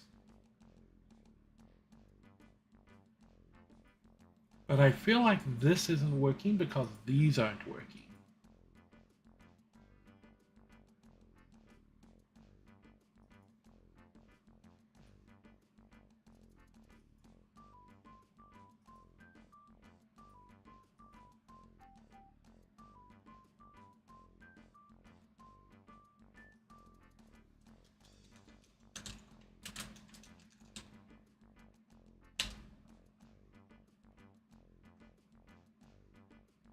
Hmm.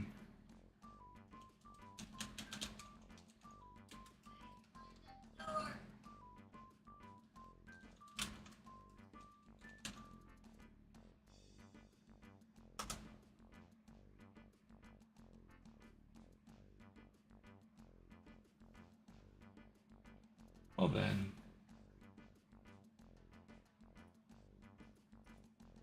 Why is that not working now?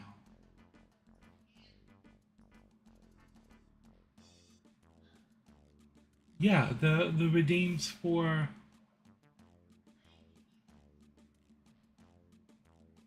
the stream avatars are not functioning, it would seem. And I don't know why.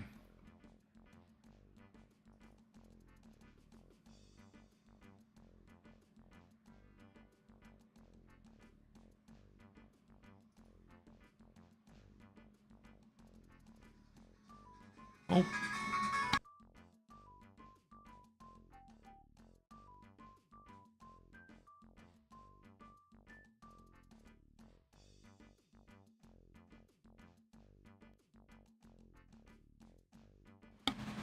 I'll be right back.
Alrighty. So why are these not activating?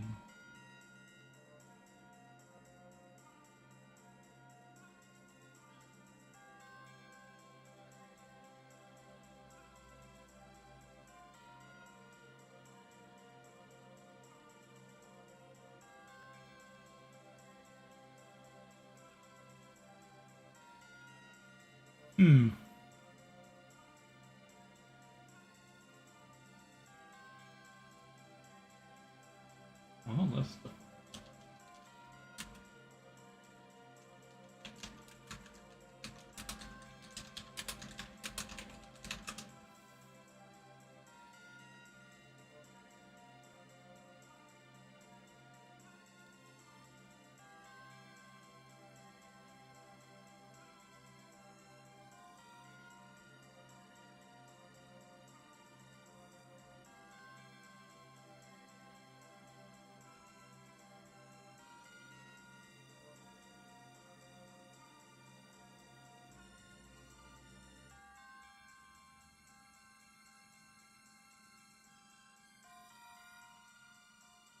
Okay, well, I'll save this and we'll restart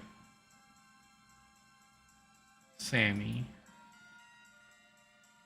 to see if that was doing anything.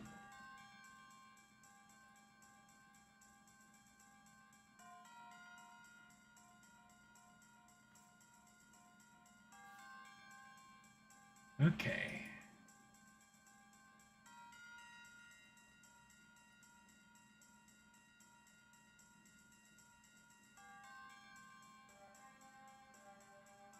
Okay, well, let's restart stream avatars.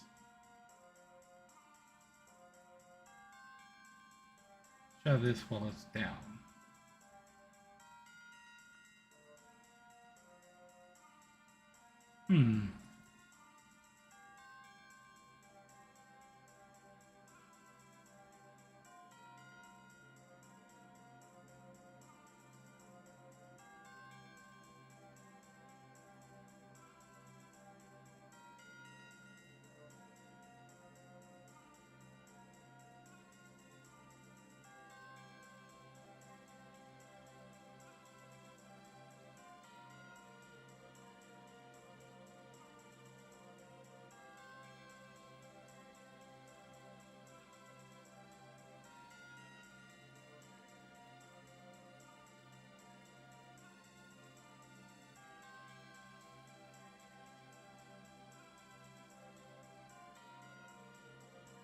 Okay.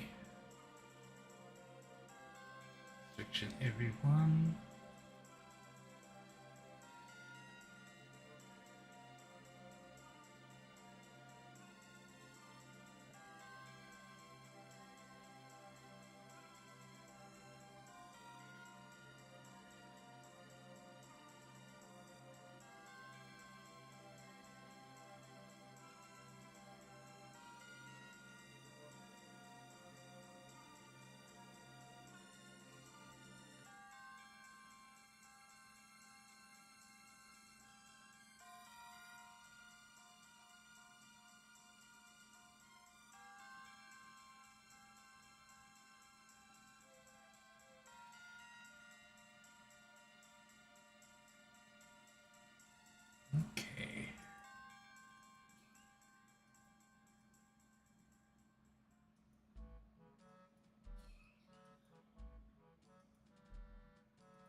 let's see here.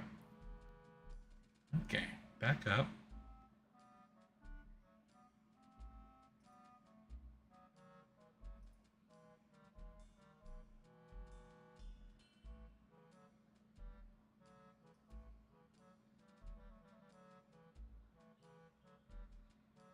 Okay, it activated. But this didn't catch it.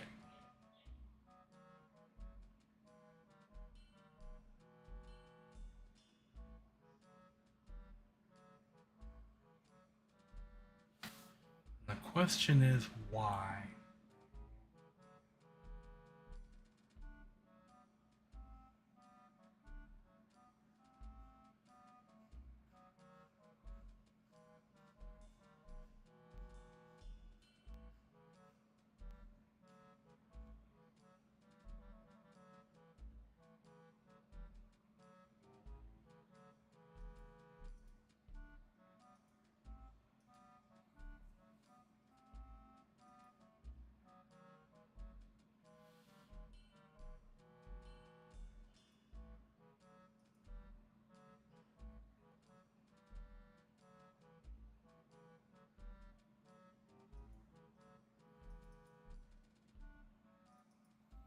So now, the question is, why is this not catching what I want it to catch?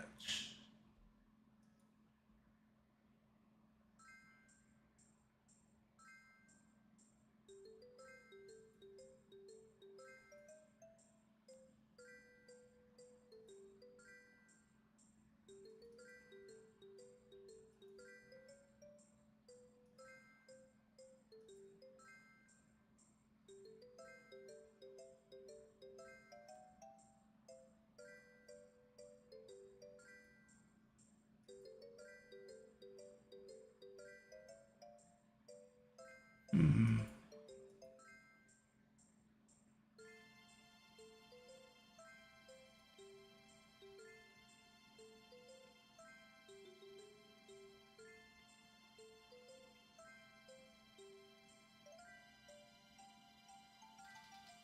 They're going off,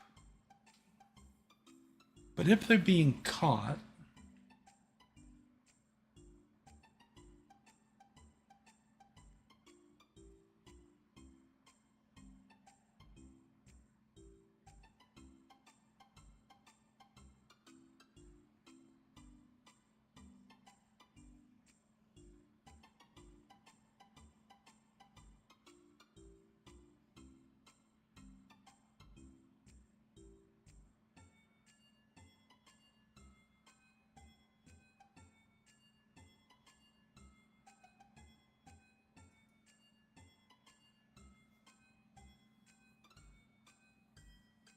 hmm.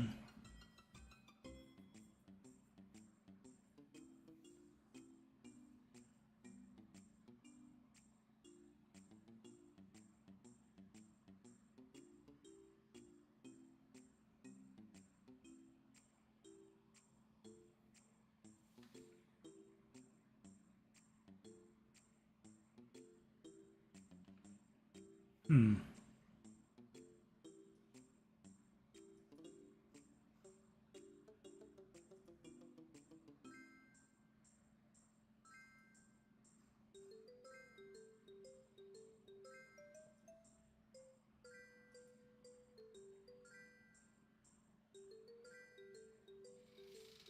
Okay. So it activated, but it's not going off.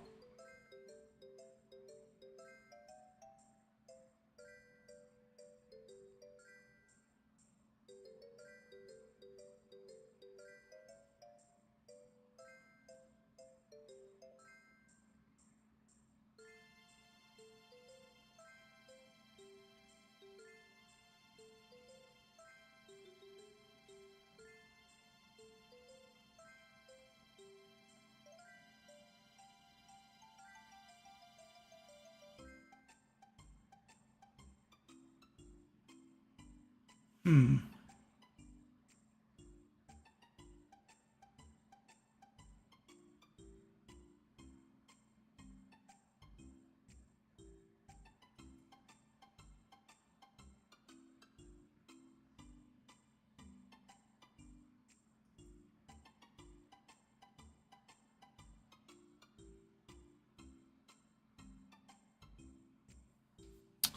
I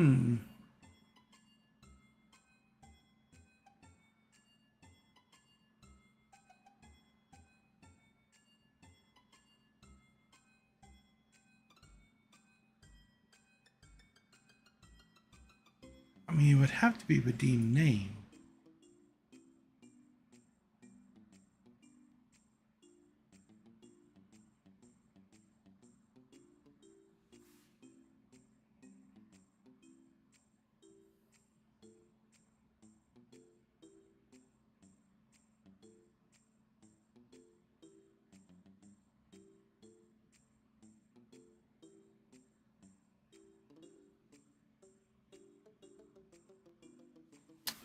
Huh. So I'm looking through the API over here. And I don't understand why it's not working. Like, the fact that it's not working leads me to think that maybe this is a syntax error.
What's the difference between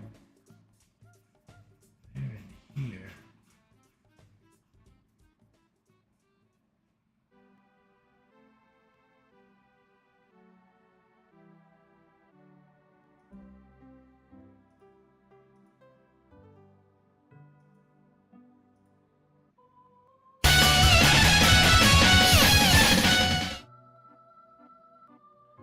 Okay, those are working.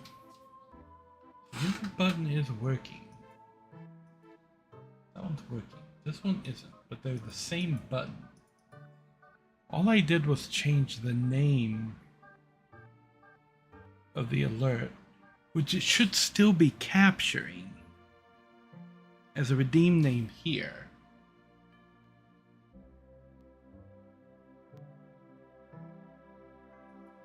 Wait a minute.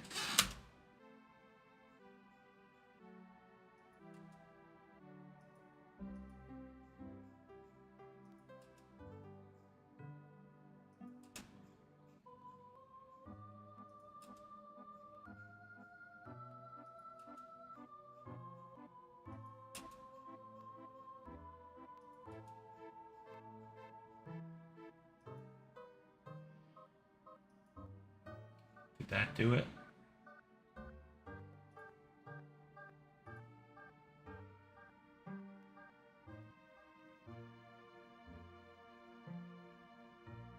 It activates.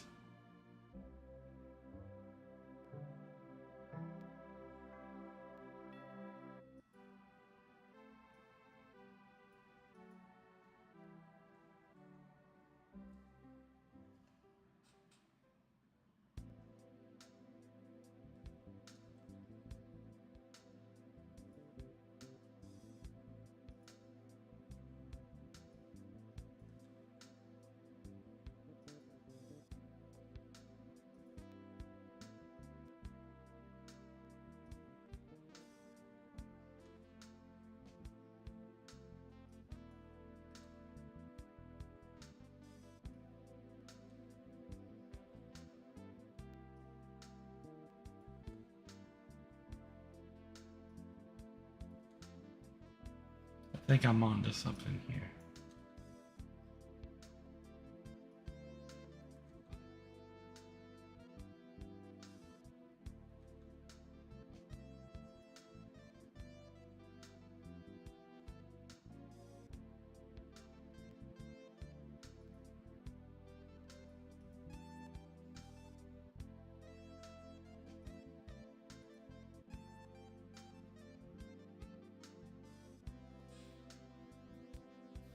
Okay, so the bombing run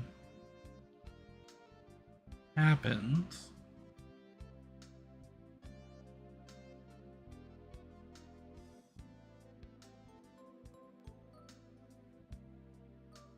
I should save it. Okay. Here we go.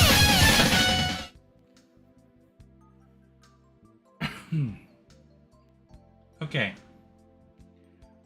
I know why it wasn't working. And it took me a while to get back around to why it wasn't working.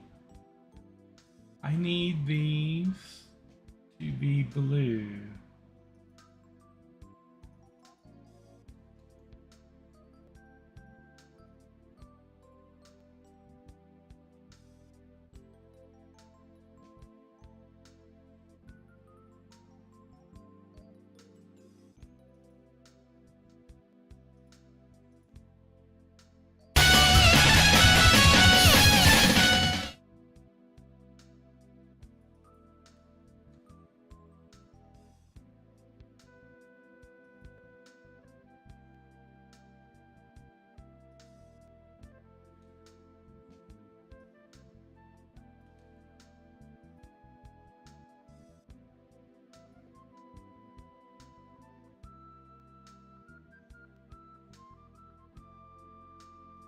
Oh.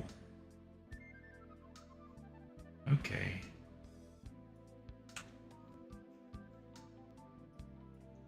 I also know why the text is green instead of blue.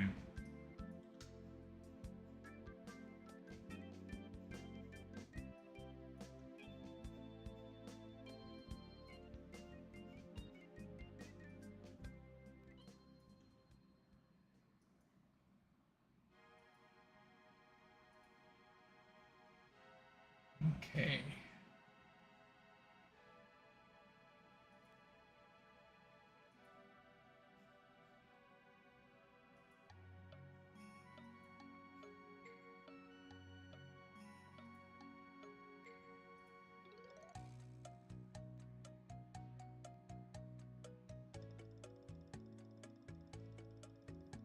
Okay, Confetti Armageddon.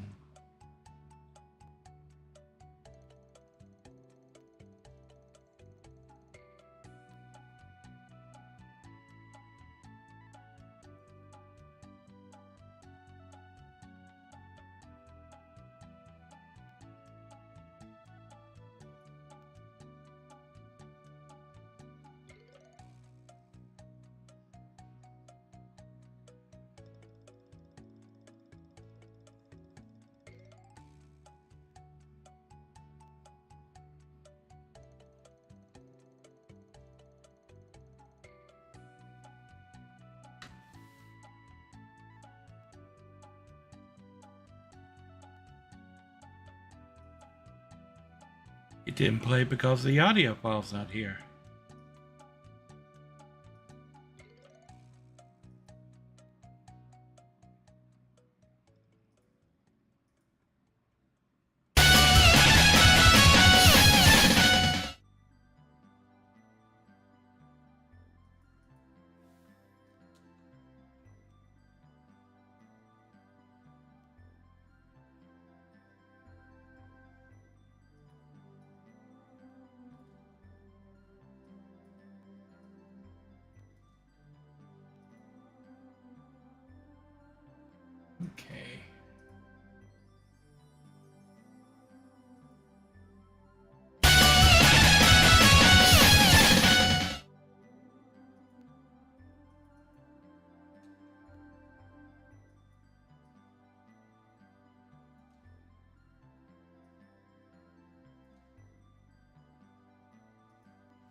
Okay.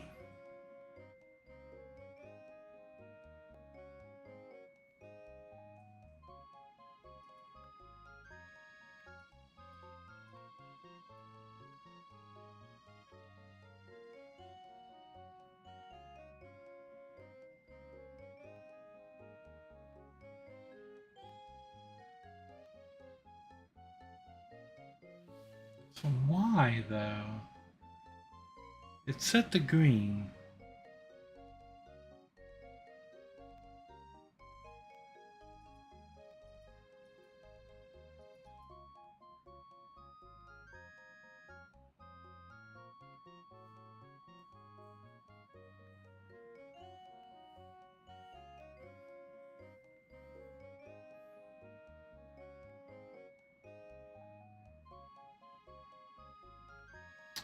Do I really need to put these inside of every one?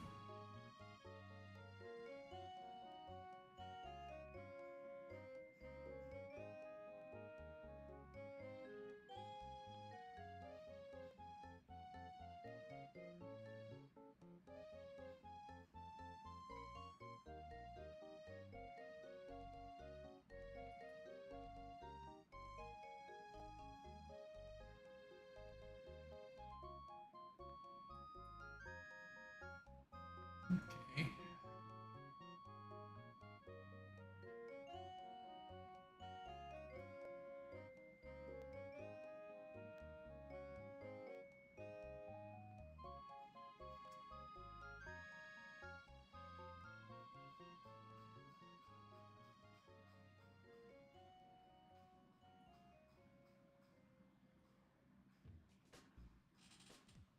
Okay. Need that. Copy this.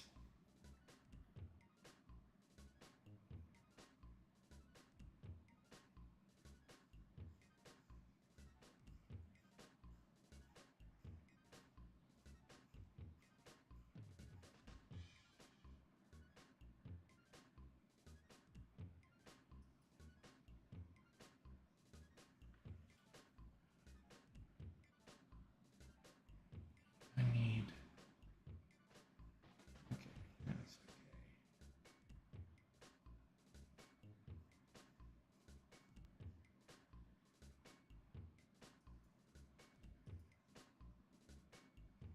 Oh. Bam.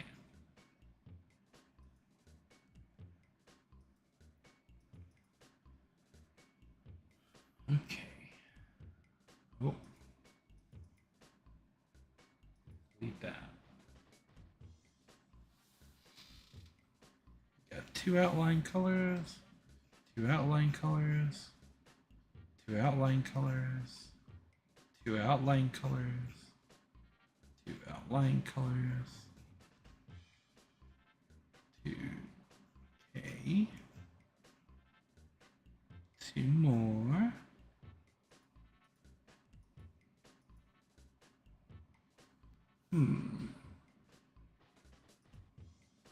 Okay.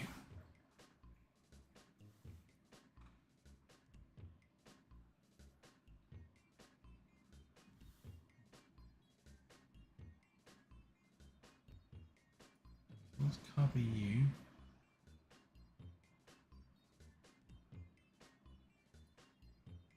Place that in there. It's 2, 3, 4, 5.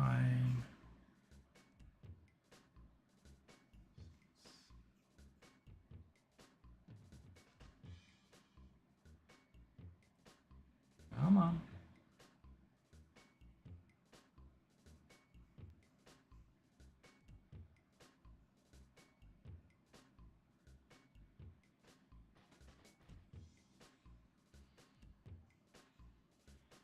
Okay. That's that. This.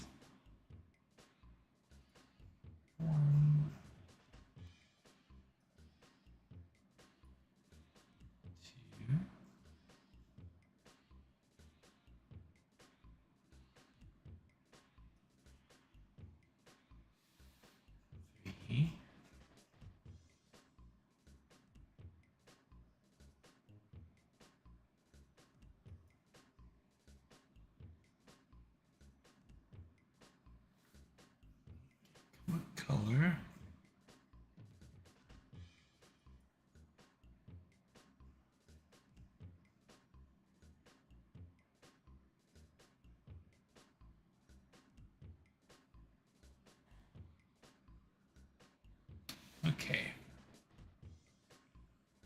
How's it going? It's coming along. I think I've got this last problem sorted. I hope. This one's been tricky, but I think I solved it.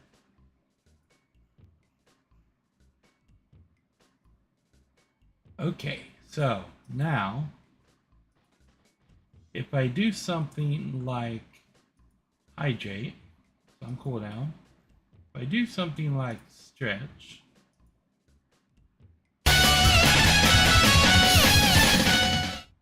lovely. And now, if I do something like snap freeze, same thing.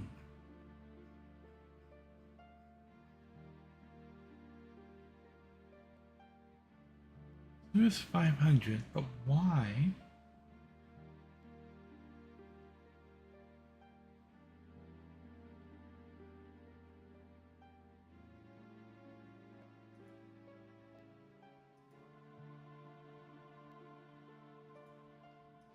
Oh, it's you. Aha.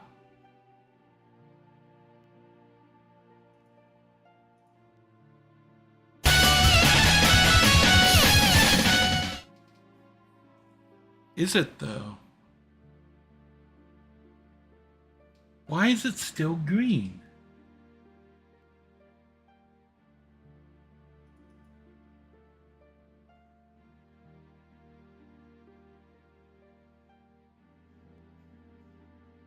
Five hundred, 500, 500, 500.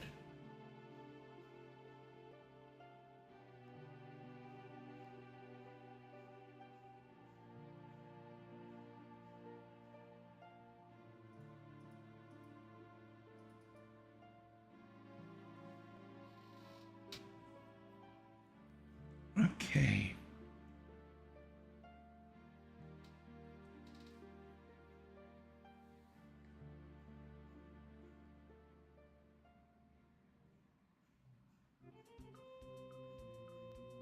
One.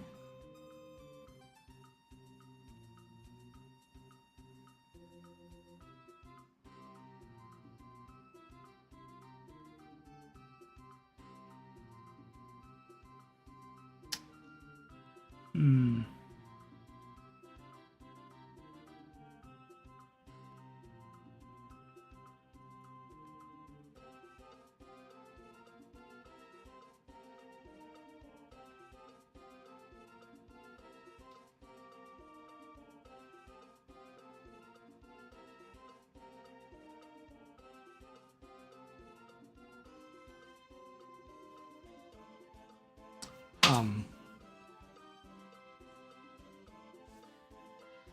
I don't know why it's still green.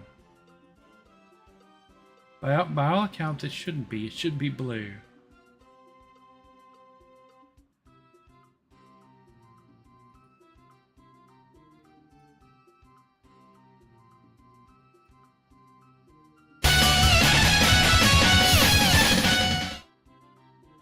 Why is it blue now?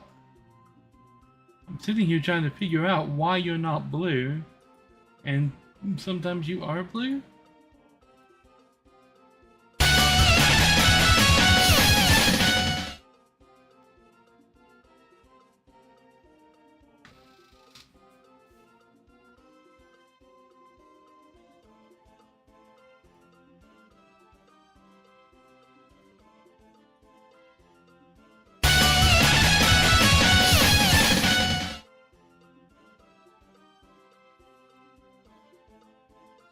Okay. But let's restart stream avatars now.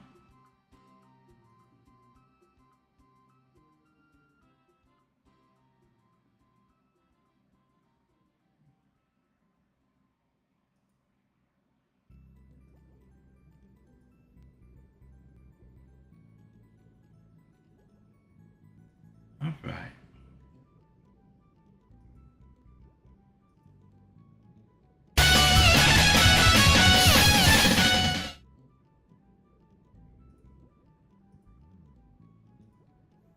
Okay, so these two are done. Greetings, Q. You are now number 2. I am setting up the alerts like the one that you just saw go off on the channel here. I just got all the channel point redeems that I currently have set up right here, and all the stream avatar redeems, which are the little characters down at the bottom of the screen. Right there. So now I need to fix up a bunch of audio files.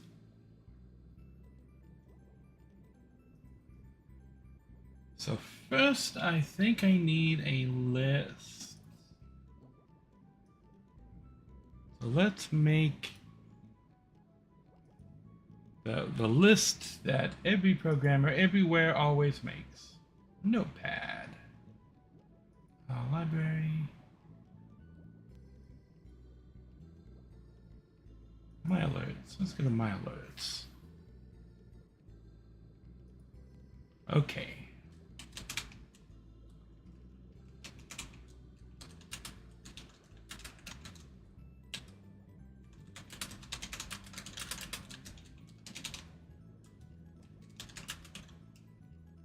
Yeah.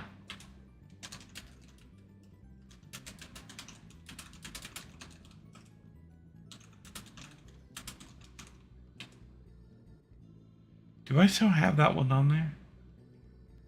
I don't think it does.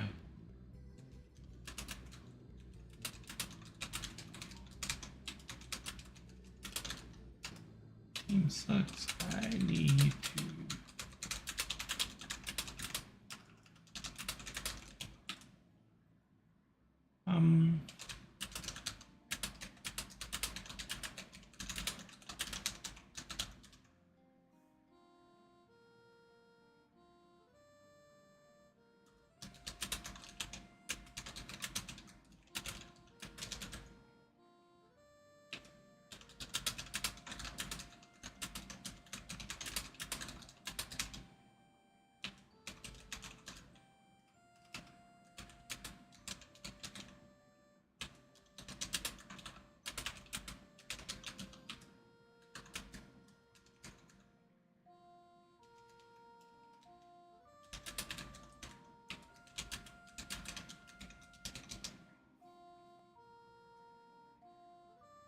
Okay.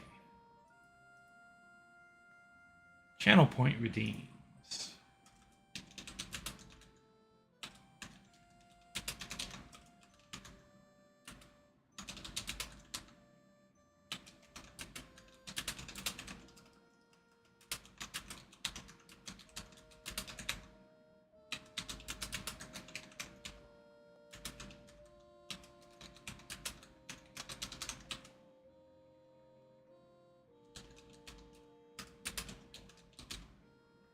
Okay.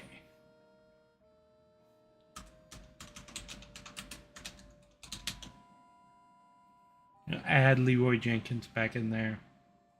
But shut up really never gets activated.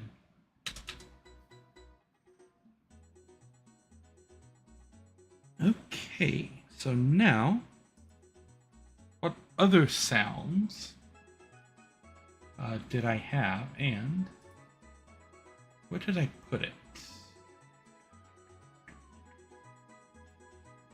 I need to clean off my C drive, that is for sure. I believe it's being recorded here.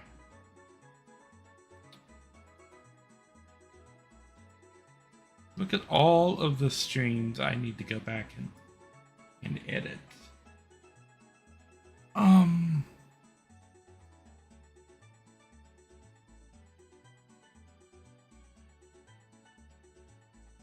Did it not save it here? Oh, that's not good.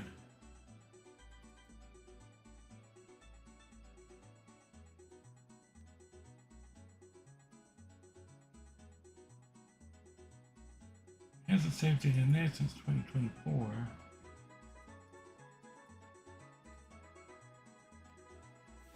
where is it saving things to then?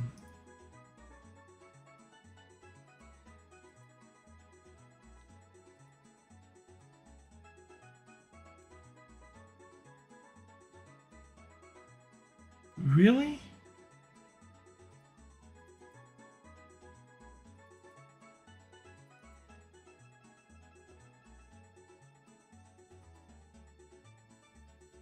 Now I told it not to fucking do that.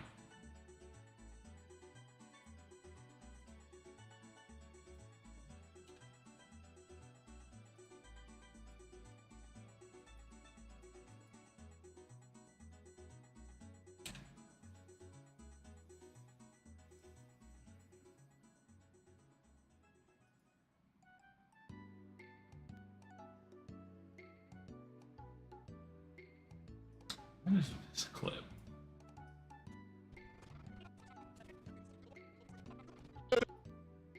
Okay, that's a different one. There's a lot of sounds on this. I don't know, but I have to wait for it to process it.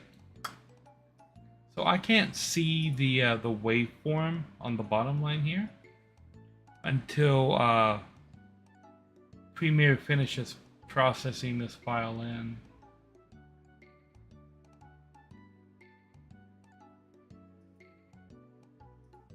So we will stop moving, stop. Oh, and you can do that.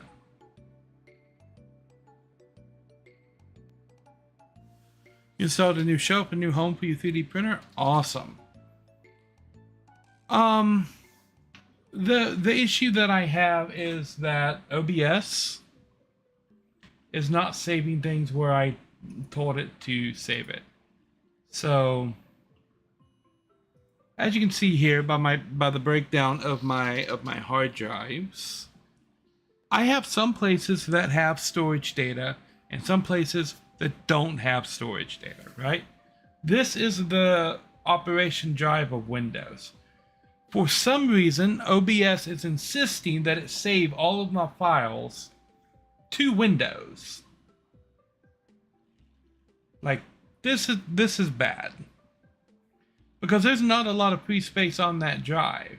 And if I keep refreshing this... Oh, I clicked it. I clicked the thing.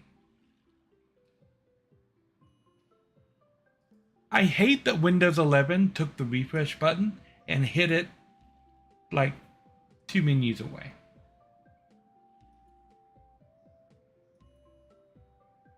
Yeah, so I'm losing gigabytes on this fairly quickly. So I need... Oh, I'm gonna have to do a move, aren't I?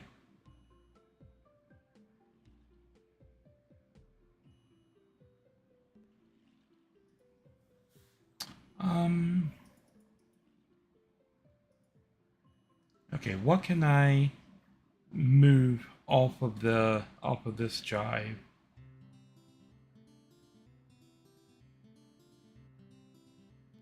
I can move this, but I need to actually move that there.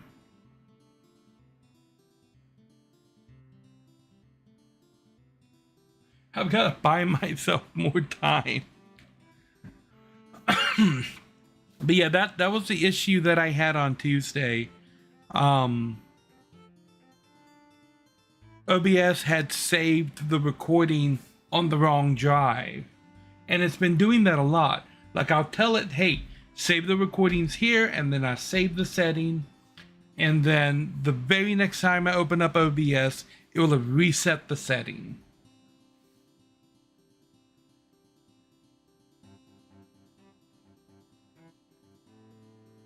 Okay, so that goes over there. This can go over here. And this is a big one. It's like, yeah, this is 40 some gigabytes of data. That's gonna take a minute to sort out. Have you figured this out yet, Premiere?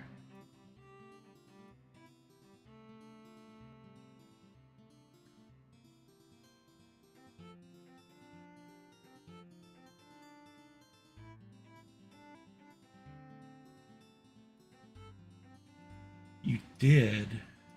Okay. Unlink that. Delete the video component because I don't need that. We're going to raise the gain on this by 20.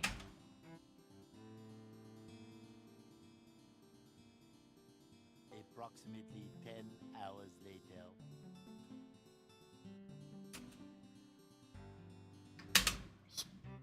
When I hit the spacebar premiere, that means stop.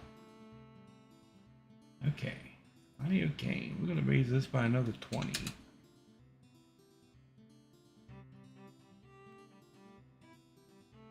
Approximately 10 hours later.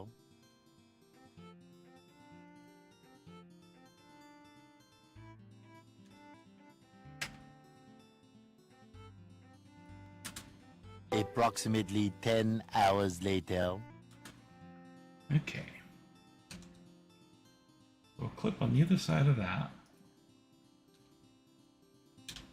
Bit of that. What are you? Good job. That's the good job.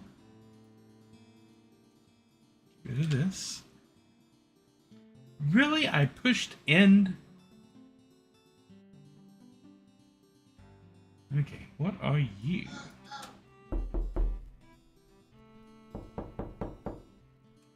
This whole thing is the knocking.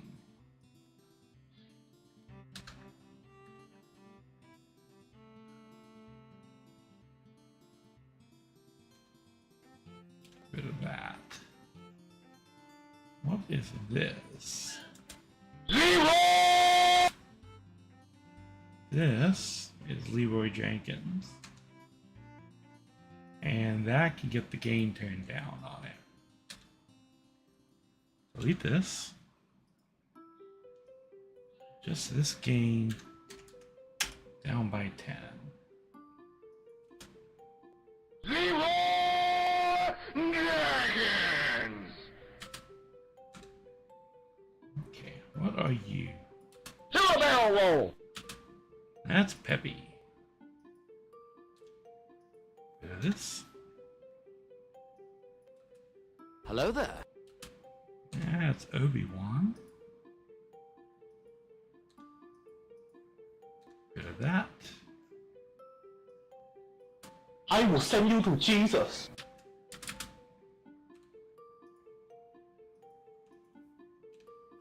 Just the gain on this down. I will send you to Jesus. Okay, what is this? I find your lack of faith disturbing. That's Darth Vader.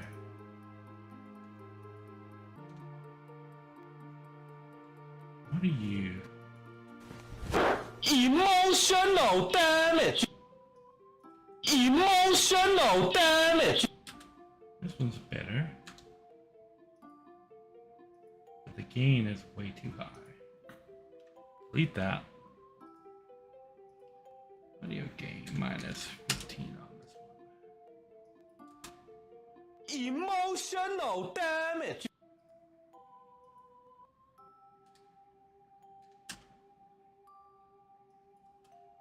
Emotional damage. Okay.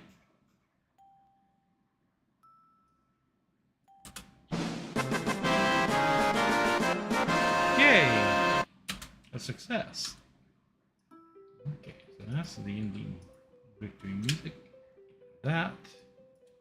Wow. Wow. Bit of this. Oh no, what is happening? What? What even are you? Go away.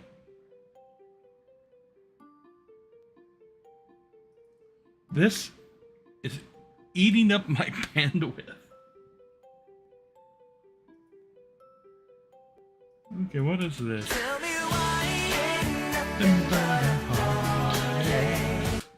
Okay, we got the Backstreet Boys.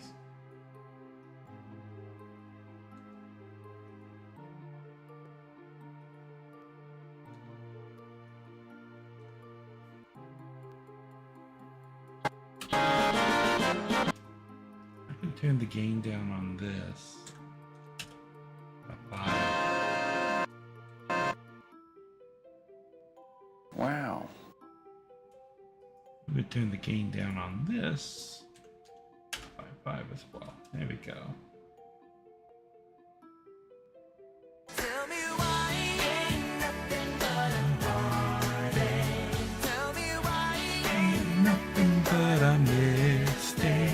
Tell me why I never want. I need better storage. This drive and that drive are both 10 terabytes. These two drives here are 1 terabyte SATA drives. So between these 4 drives, I have 22 terabytes. Plus, this is another mechanical drive that's an external drive that is 2 terabytes. And then this is a jump drive that is 233 gigabytes. So that's 24 terabytes. It's too Bethesda game. I'll have you know, I actually have, I think, pretty much every Bethesda game. The reason this drive is so full is because this is where all of the games are stored. And my libraries are kind of nuts, right? So I'm gonna show you my Steam library. My Steam library has many games. Can I get a number? Games. 654 games on my Steam library. Many games. Figured out why your load times are so slow. FF14 installs on a spinning disk. Yes. 7,200 RPMs is not as fast as it was before. So that's Steam. And that's 650 games that are installed on Drive A, including Final Fantasy XIV.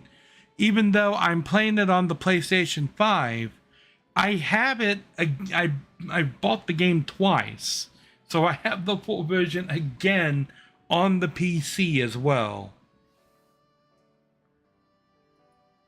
So that's Steam, and then we can go to good old games.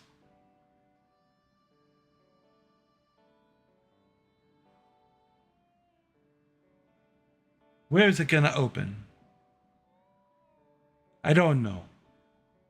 Oh, I see the icon over here. It says it's logging me in. Are we done moving stuff now? So if I no. Oh wait, GOG is here.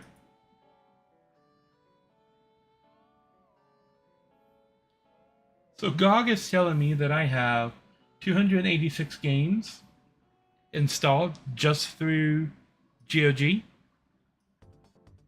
1,231 games installed across the entire system. And I think it's counting everything because GOG will go look at Microsoft where I have a couple hundred games installed. It'll look at Steam where I have like 500 some games installed. I don't think it looks at Battle.net, but I have all of the Warcraft games, all the StarCraft games, and all the Diablo games installed on there, including 3 different versions of World of Warcraft. This does look at EA, where I have about 50 or so games installed. I don't think it looks at Ubisoft, but I have another like 30 games on Ubisoft. I have the entire Assassin's Creed franchise, except for like the newest 2 on my Ubisoft launcher, and I have the entire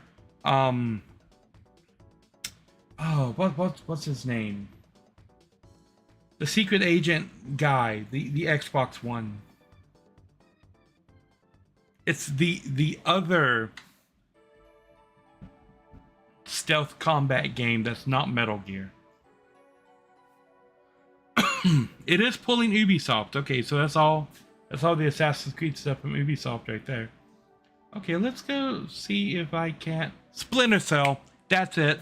I have all of the Splinter Cell games except for one. Look at all the Final Fantasy games I have. I have all the Splinter Cell games except for one. Because it was only released on like the Xbox 360, and although the other like 2 Splinter Cell games that got a release outside of 360. Here we go. Splinter Cell, Chaos Theory, Double Agents. Is it not getting the other 2? There are like 6 Splinter Cell games. And one of them is called, I think, Pandora Tomorrow. And that game isn't available in the Ubisoft store on PC.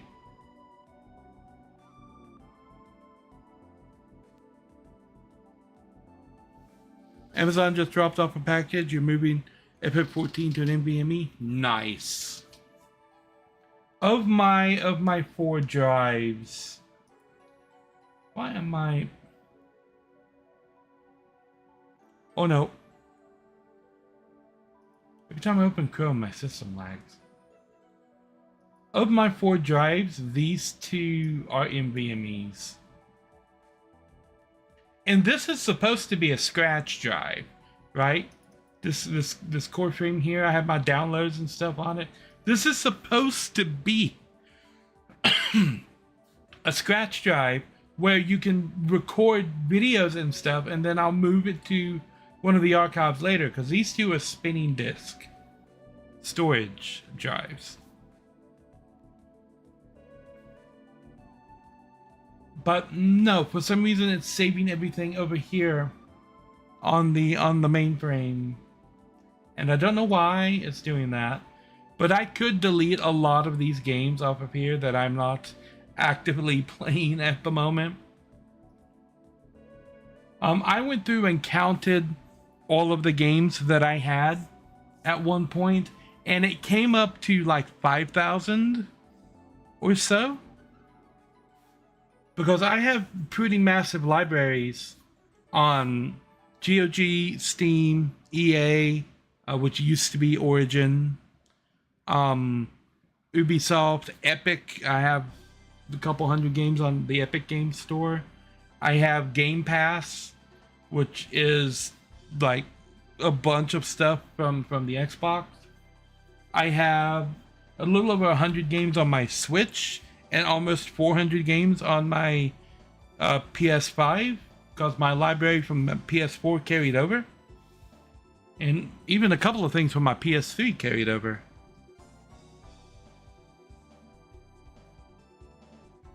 And then I have a spindle of CDs over there.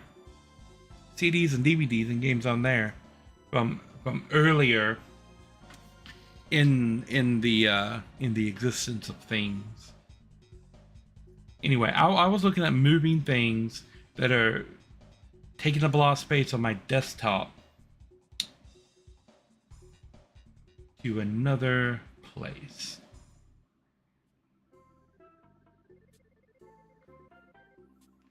I think I moved.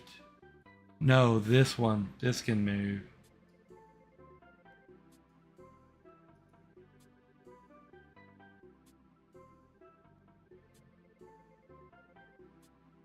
Okay. And now I should not be in danger of running out of drive space once that gets completed. Okay, what's going on over here? I'm gonna have to science the shit out of this. Yeah, okay, so this is a science of the shit out of it. Comment. Sound. Bite.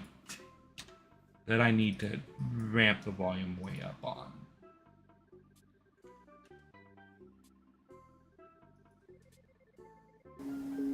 I'm I'm gonna have to science the shit out of this. Yeah. Greetings. And this is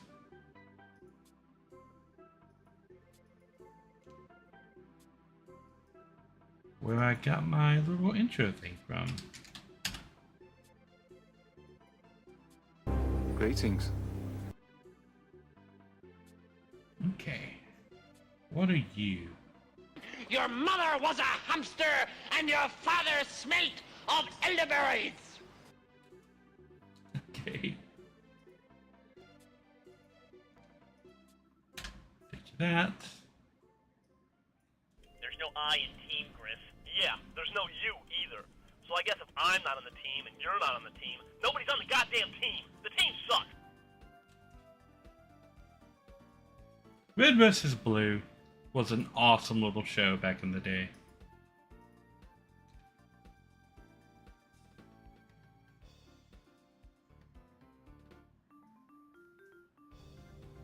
I aim to misbehave. That's Mal. This.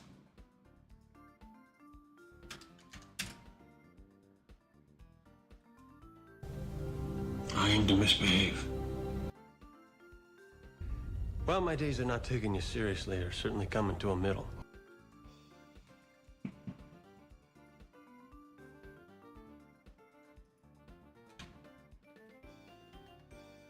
What the heck was that? Looked like sort of a big turtle in a trench coat. Okay, that's Ninja Turtles. I don't think I'm going to keep that one. Class is Pain 101. The instructor's Casey Jones. Okay, we'll keep that. I like Pain 101. Never give up, never surrender. And there's my Never Give Up. Sit your $5 ass down before I make change. I love that quote. I am waiting for some point in the future where I can just make that quote happen.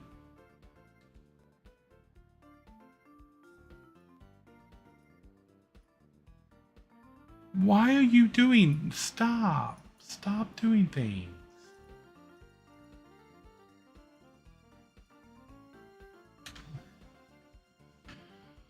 Oh, Q, if you are still here, a new event started today in Final Fantasy XIV. This event comes around about once every, I want to say expansion. It's the Moggle Tombstones thing. There's a Moogle in the main city somewhere that will give you a little journal, and you can use the journal to queue for dungeons and get Moggle tombstones that you can trade in for cosmetic items and things. And that is going to run from technically yesterday until the next patch comes out, which is like, I think next month. I don't really remember. But it's a chance to get a bunch of really cool mounts and cosmetic things and minions and stuff. Sit your $5 ass down before I make change.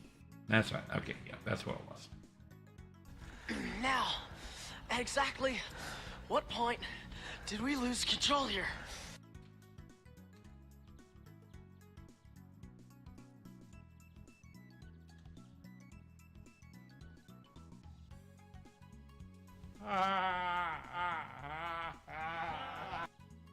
That's the laugh track.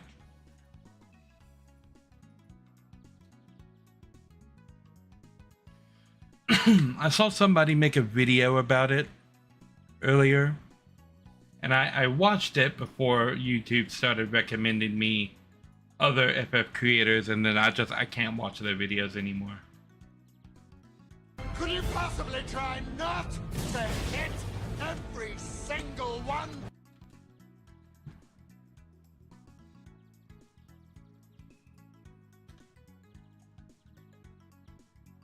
That was a hell of a thing.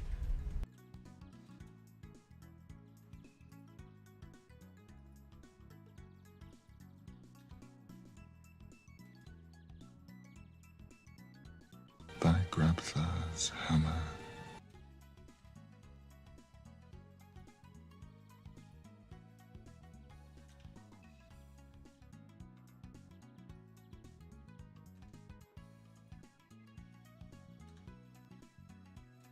The only good bug is a dead bug. Agreed.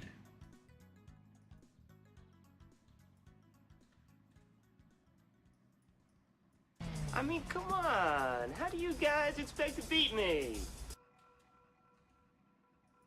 It's a good question.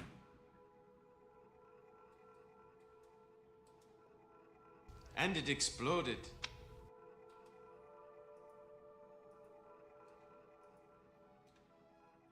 Okay. You guys must be studying the Bridge book of ninja fighting.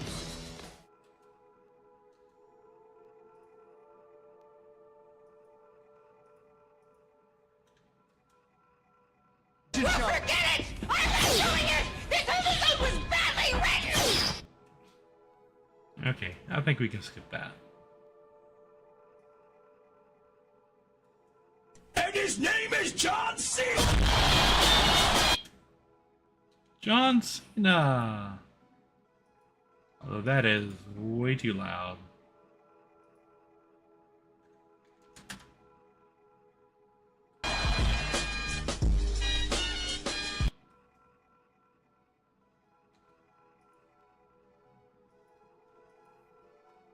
I'll go ahead and take this and mark the audio down. Okay, what is over here? No idea what that was. Dicks! I don't know where that comes from. Okay.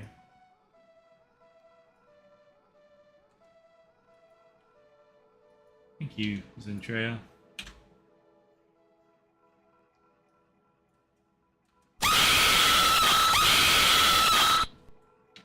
We will not include this maxed out screen. It was at this moment that he knew. He fucked up. We will include this. That is classic.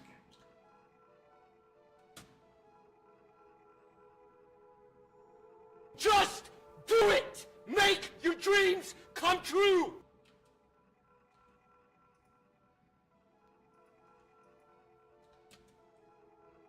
Hey, listen!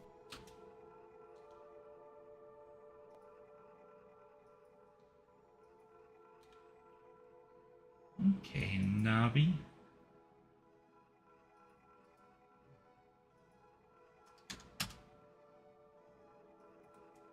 Hey, listen! Just a quack.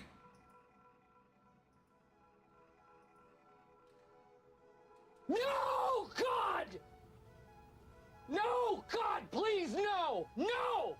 No! No! I will probably make that a lot shorter. I think that was from Evan Almighty.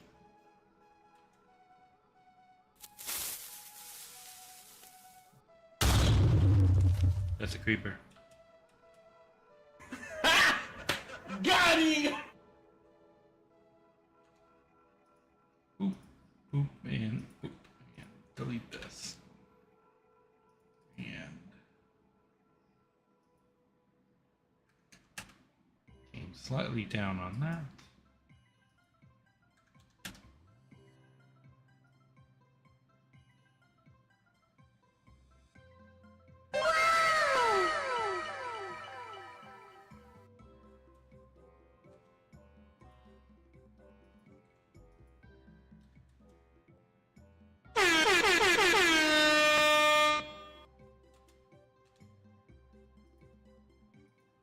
That is a soundboard sound right there. A few moments later.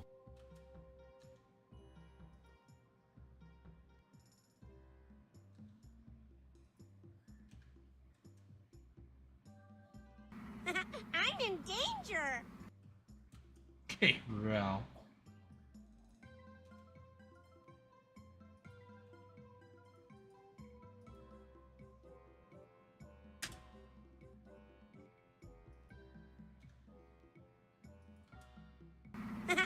I'm in danger.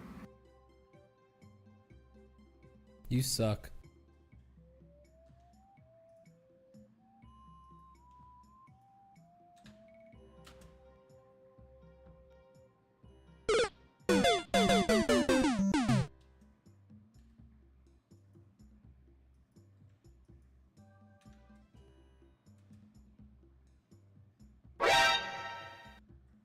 Metal Gear.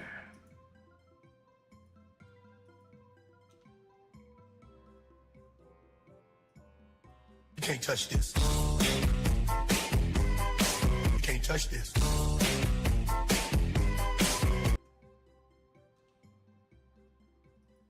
Okay. And we just have a whole chorus line from MC Hammer. Potty humor at its best.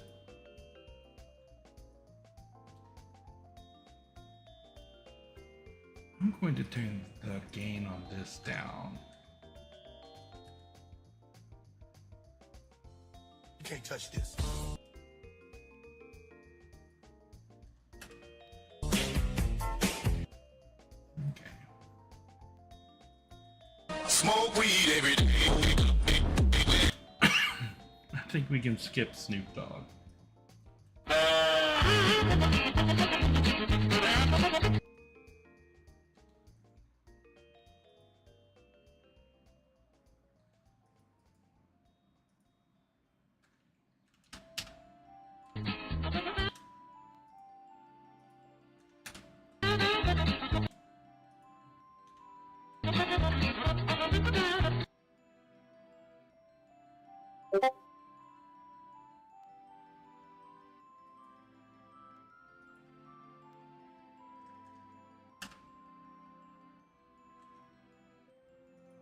This is a Discord bleep.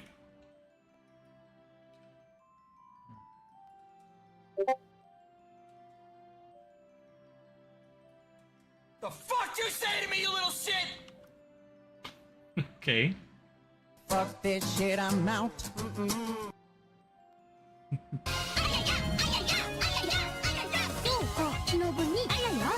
Okay, we're skipping all of that.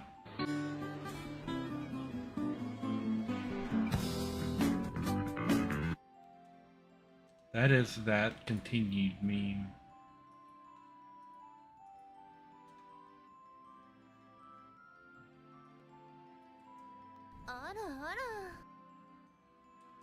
Ara, okay.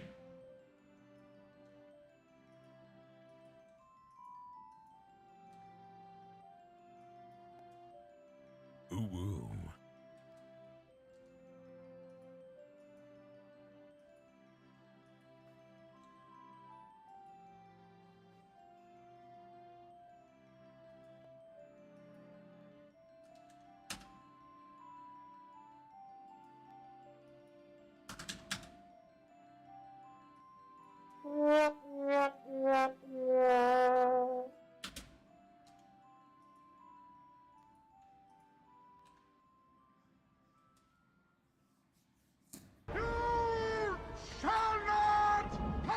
Gandalf.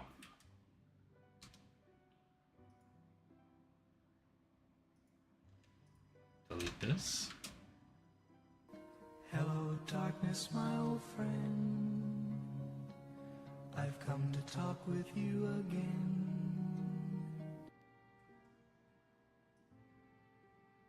Okay.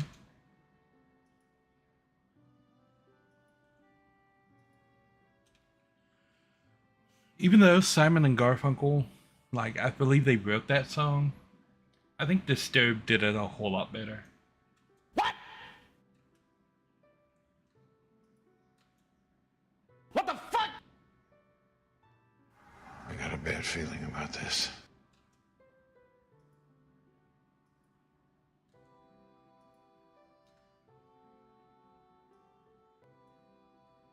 Okay.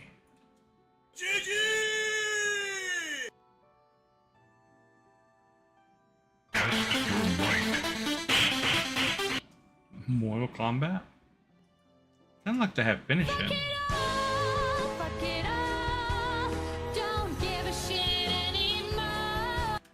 Okay, I remember that song. Oh, hell no!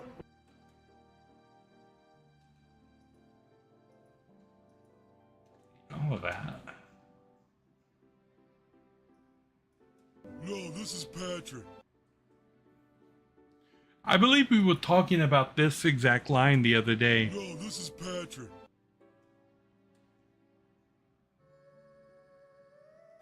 Are you not entertained? Are you not entertained? That's maximum decimus. Nope, that's the wrong button.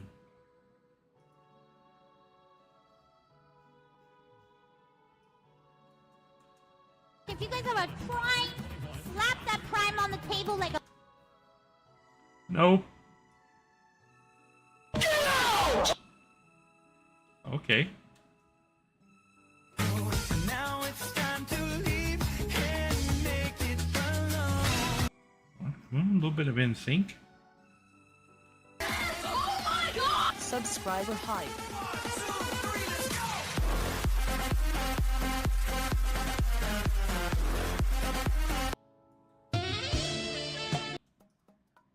We'll keep this. Delete all of that.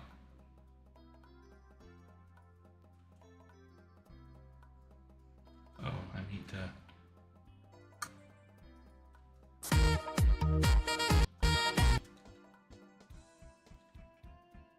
Okay, I'm gonna take the gain down by 5.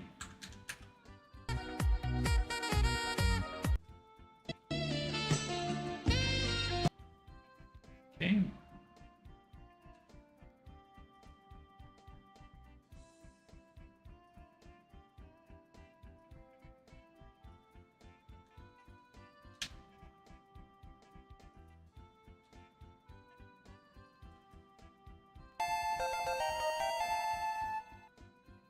Okay, Pokemon Resurrection theme.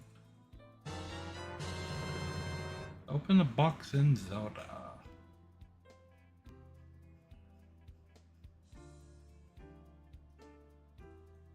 You got debated. You got... No. Skip that. Nani? Nani?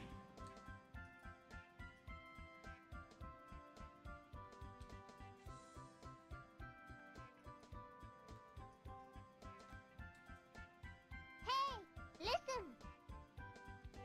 I've already got that. Oh, you subscribed. You really subscribed? New subscription received. Dispensing gratitude. Gratitude dispensed. I like that.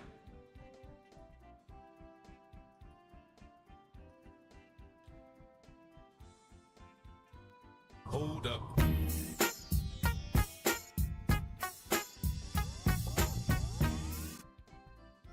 Hey, look, Ma, I made it.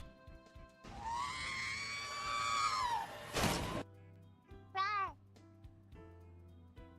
Both of these I'm keeping up. Clear in and out.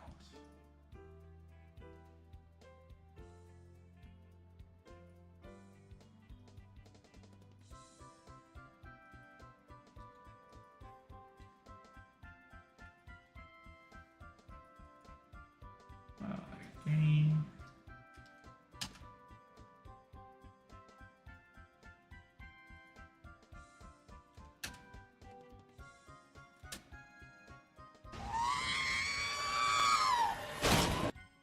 Right.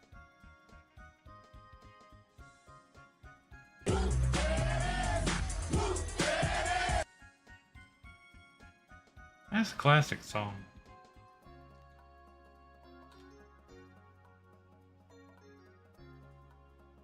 Okay, -5. Put that 5 back on there. Yep, it can handle that. You're my friend now.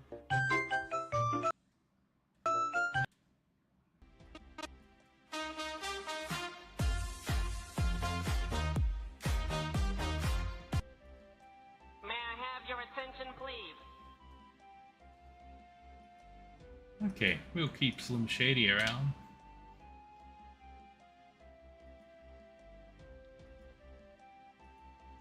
Stop. May I have your attention, please? I'm doing my part. I'm doing my part. I'm doing my part. Hey, what just happened? That sounds fun.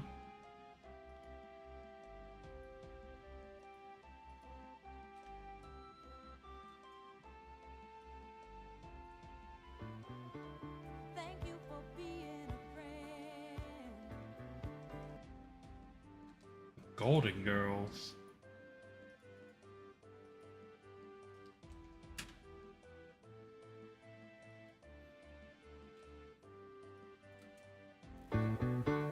Thank you for being a friend. Thank you. Today I'm so happy. Nope. I find you. Pop quiz, hotshot. There's a bomb on a bus. Once the bus goes 50 miles an hour, it blows up. What do you do? What do you do?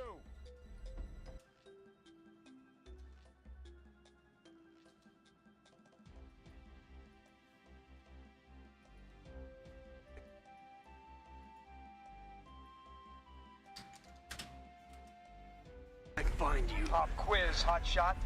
There's a bomb on a bus. Okay, I'll clean that up later. Pop quiz, hotshot. That's Keanu doing it. I feel the need. The need for speed. I feel the need. Okay, skip all of that. What is this?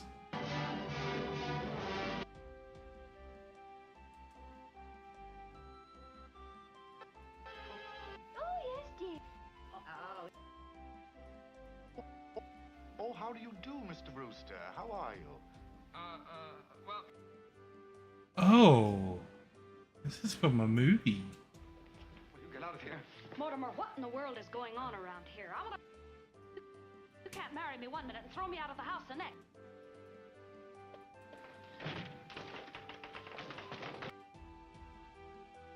About Teddy, you see, Mortimer! stated.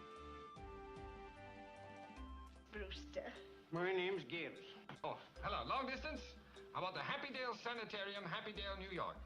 Is Brooklyn your home? I haven't got any family. What operator? All alone in the world? Yep. No. Well, Martha. No, Happy D, like in dig. You know when you dig a lock? That's right, and yeah. Is there always this much noise? Oh, he doesn't live with us. See the headline, huh? Oh, please. Hello. I'd really like to see the room. Won't you try a glass of our wine before we start up? Never touch it. I haven't tasted elderberry wine since I was a boy. Oh, Thank you. operator. This is the bit of this clip that I was looking for.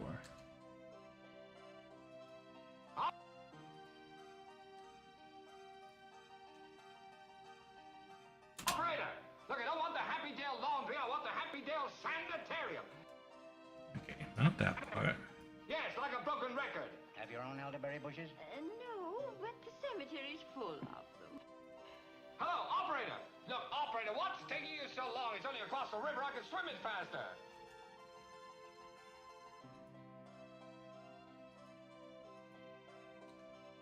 Yes. Hello? What? What? They're busy?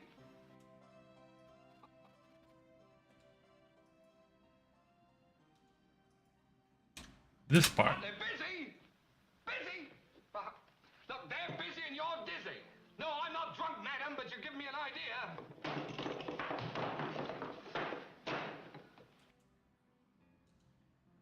I love that line. Cary Grant is a comedic genius.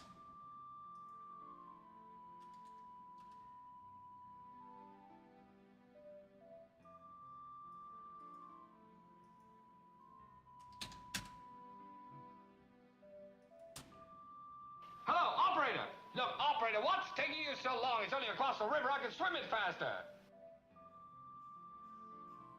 What, they're busy? Busy? Look, they're busy and you're dizzy.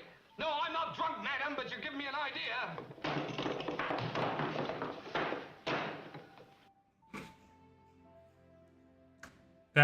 That scene makes me laugh every time I see it.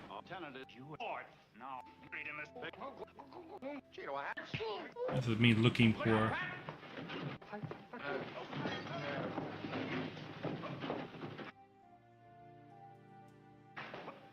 That's enough. That's enough. Everybody off.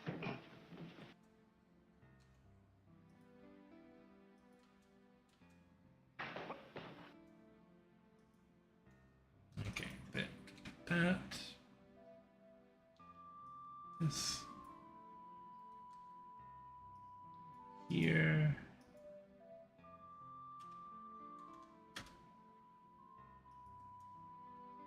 That's enough. That's enough. Everybody off. Everybody off.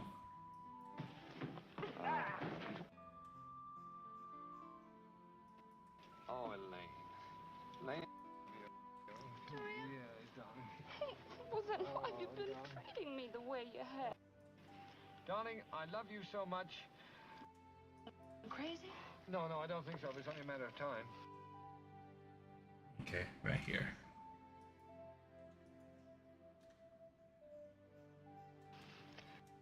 Look, darling. You wouldn't want to have children with 3 heads. I don't think so. It's only a matter of time.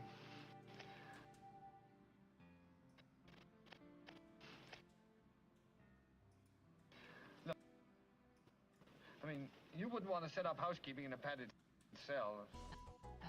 Well, I don't quite know, Elaine. Look, I probably should have told you this before, but you see...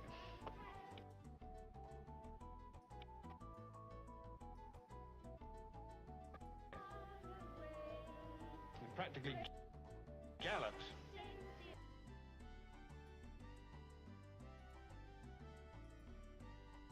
Okay. Delete that.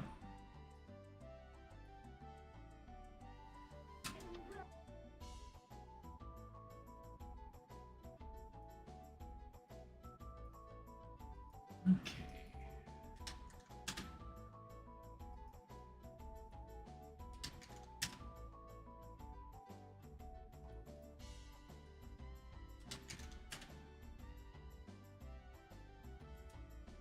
Have you suddenly gone crazy? No, I don't think so. It's only a matter of time. Well, insanity runs in my family. It practically gallops. This is true.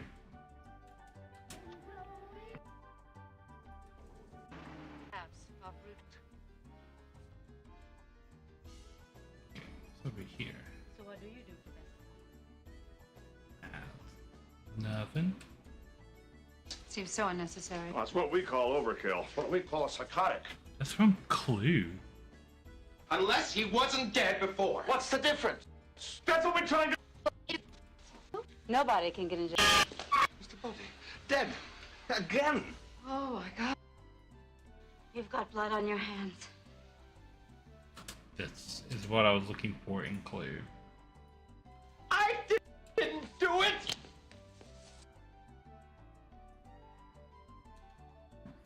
Michael McKean yelling, I didn't do it.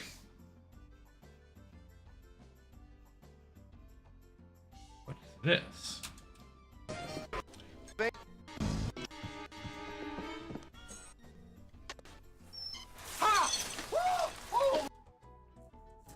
Yes, Arsenic and Old Lace is one of my favorite movies.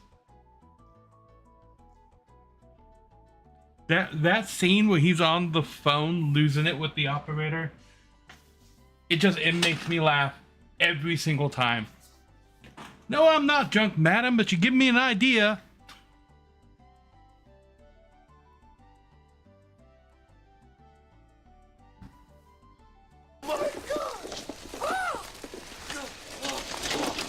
Yeah, sport, I know there's a blizzard.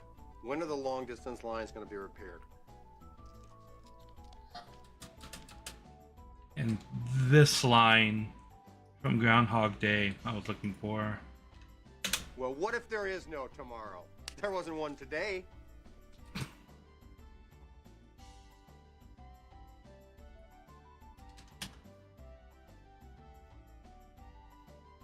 Alright, what are you?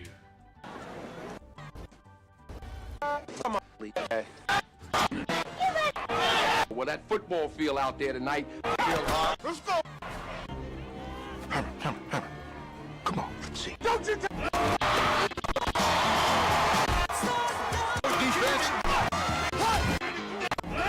It's okay. You're okay. You're okay. No! Don't you take out my son! He's getting beat like... Where did this come from? This is Remember the Titans. I wasn't looking for a quote from Remember the Titans. I don't think there's one I could really use as a redeem on the channel. Oops.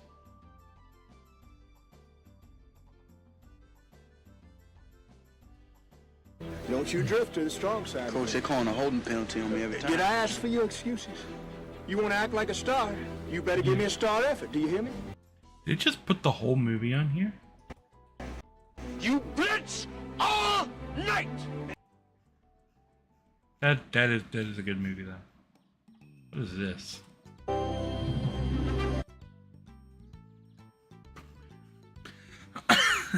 It's the beginning of the Touchstone Pictures logo. Come on, explode out of there! Stop the charade! Free your children! This is Hook. I was looking for a quote on Hook. I was looking for two of them, maybe three. I don't know if I got them.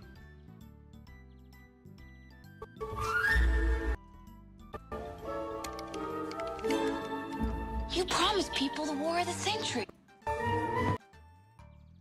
Okay, what is this? Don't make a move, Smee.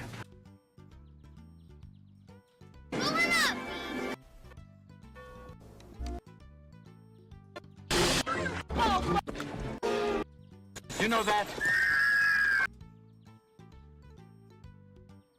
Side! Slime-coated pimple. Did it just put the whole movie on here again? Okay, that's the dinner scene.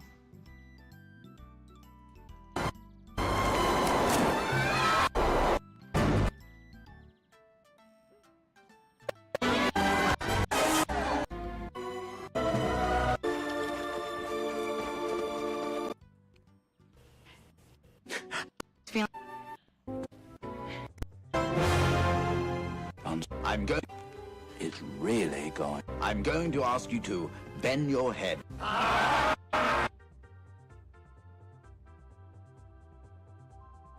Okay. Now, Jack, I'm going to ask you to bend your head ever so slightly. Little more. That's it. And brace yourself, lad, because this is really going to hurt. I can clean that up into something.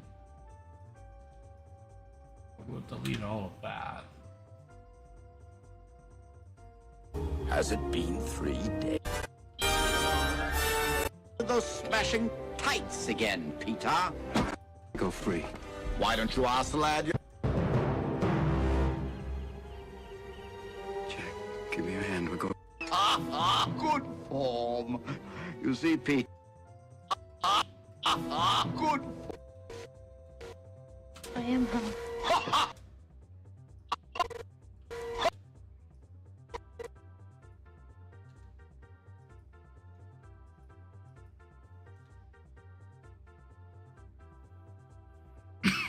Look at how many segments I've chopped up right there.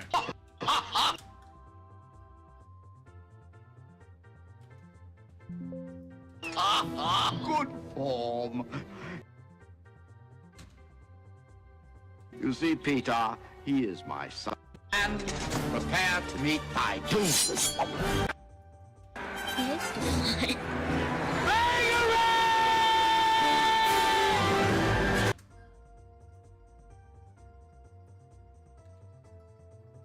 That was one of the things I was looking for. Oh, that is really maxed out. That down a little bit.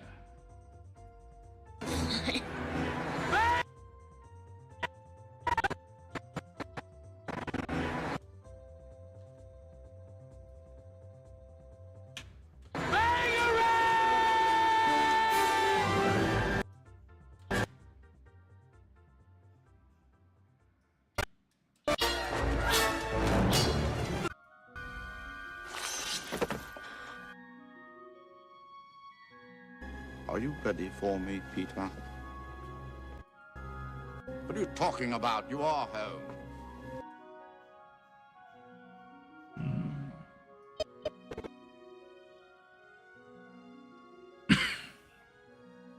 I don't know. I haven't been through everything yet.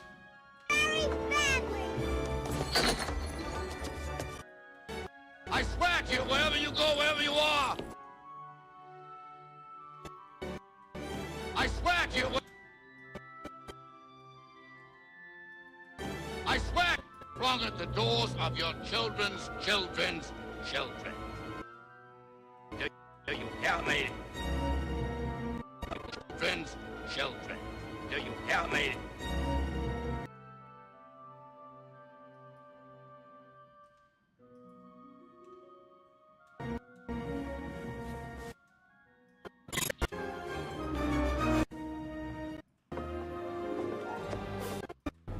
Just you.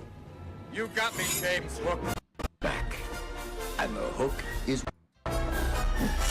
Look at me this time. Better die, Peter. To die will be a great adventure. Death is the only adventure you have left. Put up your swords, boys. It's hook of me this time. Better die, Peter.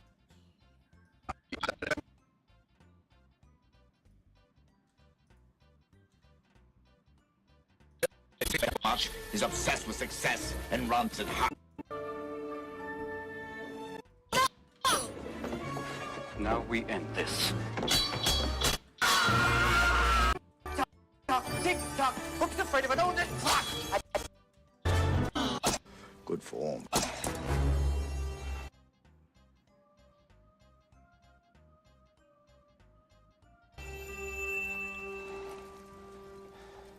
Good form, Peter.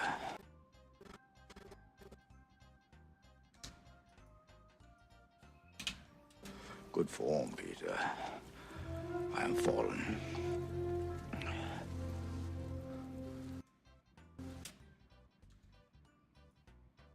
No.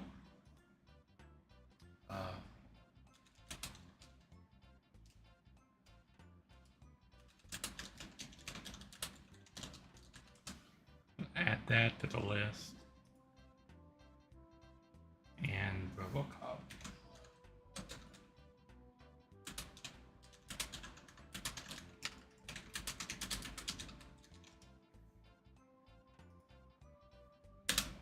Give me my dignity. You took my hand. You owe me something.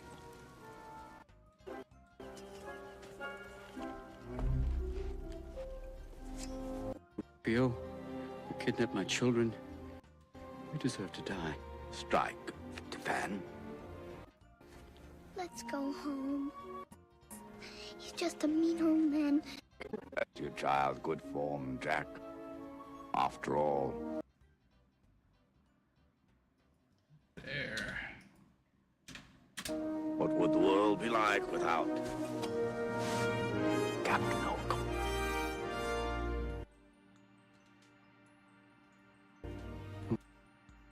They don't score movies like that anymore.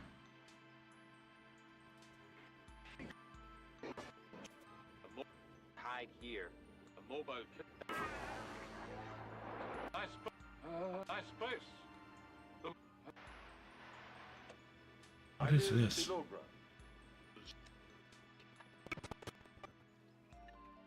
He's a.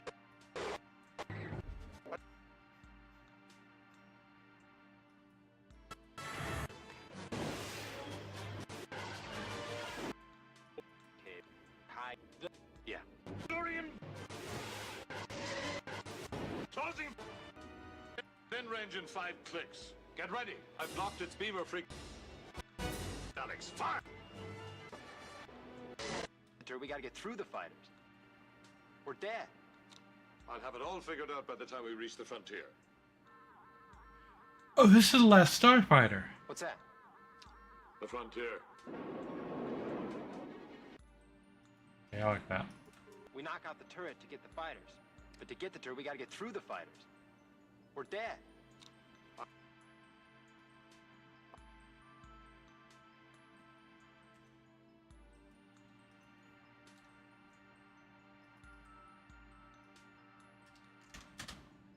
I'll have it all figured out by the time we reach the frontier. What's that? The frontier.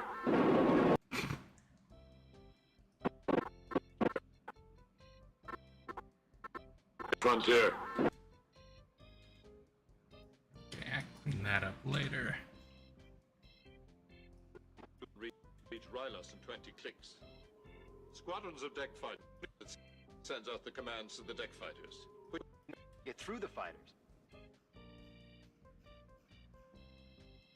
Dead? Death is a primitive concept. I prefer to think of them as battling evil in another dimension. In another dimension? How many are left? Including yourself? There's no fleet, no starfighters, no plan. One ship, you, me, and that's it? Exactly. Zero thinks you're still on Earth. Classic military strategy. Surprise attack. It'll be a slaughter. That's the spirit? No, my slaughter. One ship against the whole armada? I can clean that up as well. Anything else? No. Okay. Save. Okay, so that file was originally from here all the way out to here. You see how much empty space I carved out of it to get sound bites.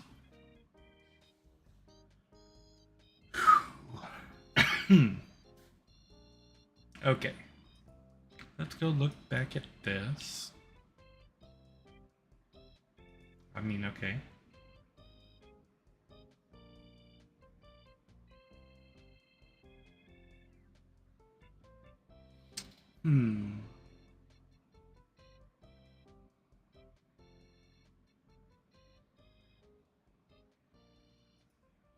So I showed off at the start of the stream the alerts that I was making.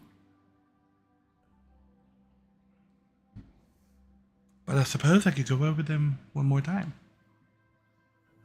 So I have these buttons, and these buttons do a whole bunch of different things. Like this one here, with Twitch subscribers, right? This program here, Sammy, is waiting for... it's waiting for triggers that are coming from Twitch. So whenever something happens, in this case with a subscriber for the channel, it's going to pick up on it, and then it is immediately going to grab this information and store it in these variables. And then everything's going to go into this if statement, right? And this if statement is holding a switch statement inside of it. So this question right here at the front is how many, if someone is gifting subs to the other people in the community, if the amount of subs is more than 1, it's to be counted as a community gift, and it will display this. But if the amount of subs is 1 exactly, then it looks at whether or not it's a sub, if it's a resub, if it's a resub gift, if it's a sub gift, or if it's an anonymous gift. And it's got all these different options for what it's going to do. And so when, for example, when someone follows, it displays this. Bam, new Twitch follower. And then, say someone subs with Prime. So this person resubbed, and they were at 6 months. But let's say they're a new sub, and they're subbing at tier 2. It would look like this. If they're anonymous and they're gifting a sub to somebody else, say they want to gift a tier 3 sub,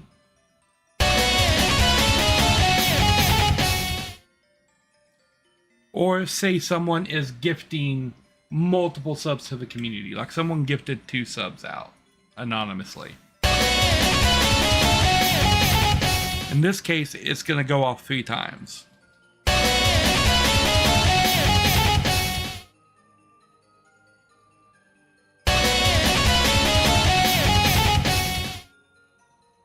Bam. So I have all of these things built. One for Twitch followers, one for Twitch subscribers, one for YouTube subscribers. These are not the same thing. The subscriber on Twitch is the paid version, but subscribers on YouTube is the free version, and members are the paid version.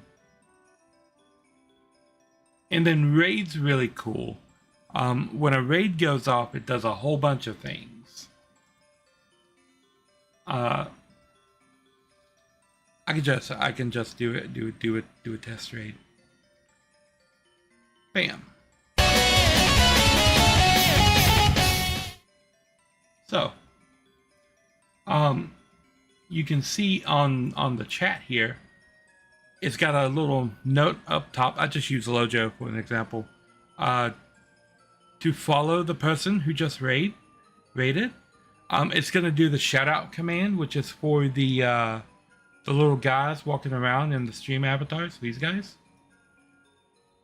It does a welcome for the raiders, which is this right here. And then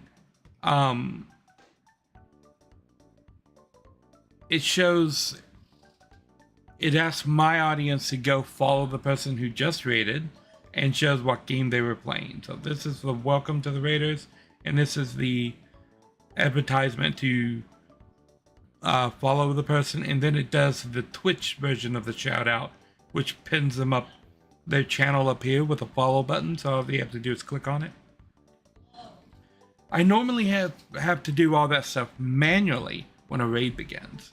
But now, the moment a raid starts, Sammy's going to do all of that stuff automatically, so I don't have to worry about doing anything except just greet the raiders when they come in. So the only other set of alerts that I need to put in here right now is going to go right here. And it's going to be the sound alerts. Yes. So, all these sound alerts that I just edited out right here, plus all these that I have up here, I'm going to be cutting them up and making them into individual little alerts and storing them in a folder on my desktop. This folder right here that has all of my other streaming assets in it. So yeah. And I'm currently using a website called Sound Alerts for all of my sound alerts. But with how I'm doing it now through Sammy, I'm going to have all of my alerts local. And so I'm, oddly enough, the only thing that I'm going to be using this for is the emote wall. So if you've noticed, when you go to the chat and you spam a bunch of my emotes, they go all floaty around the screen. That effect is this emote wall. So the only thing I will be using the Sound Alerts website for is a purely visual thing. Yep.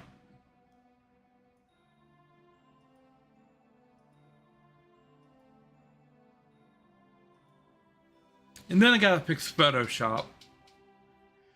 Because this file here is the file that I used to make all my thumbnails. And 2 days ago it worked. Because that's my thumbnail for Final Fantasy. I made 3 of them. But now when I click on it, it gives me the spinny wheel. And it opens up this thing, if it'll move, telling me that it's reading the Photoshop format. Is it gonna open it this time? What? Really? Really? I swear it wasn't opening it earlier. It just kept crashing over and over and over again. Lojo saw it. It's proof.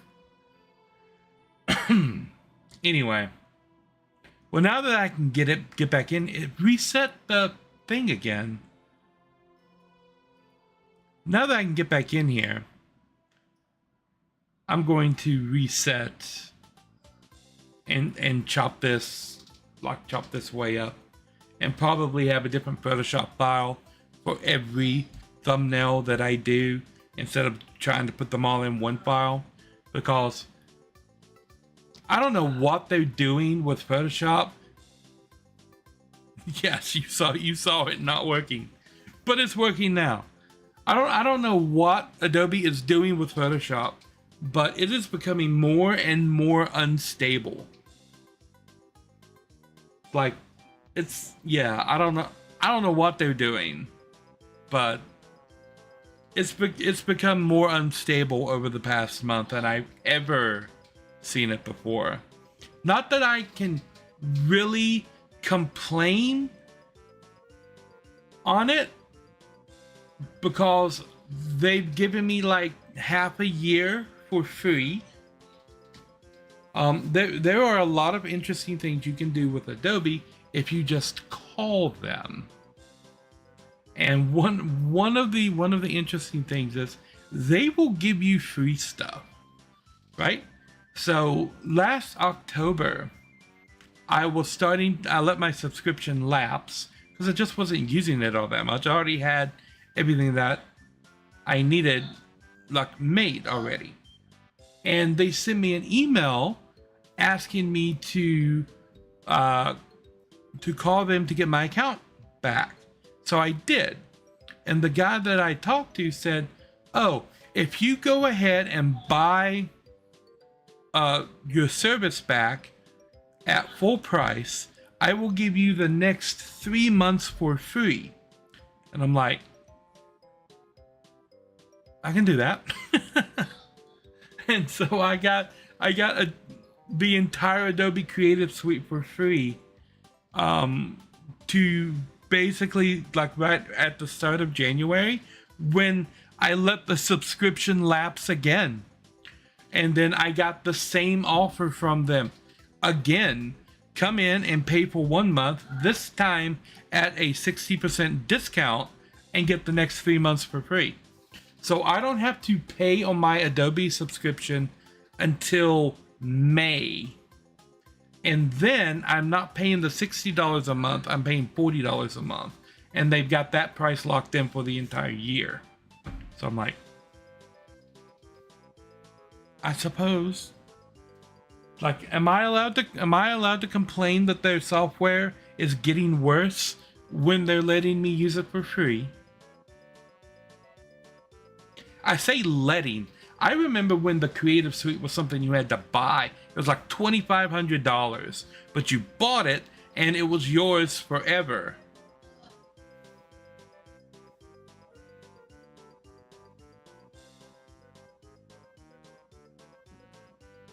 Yeah, I hate the subscription model too.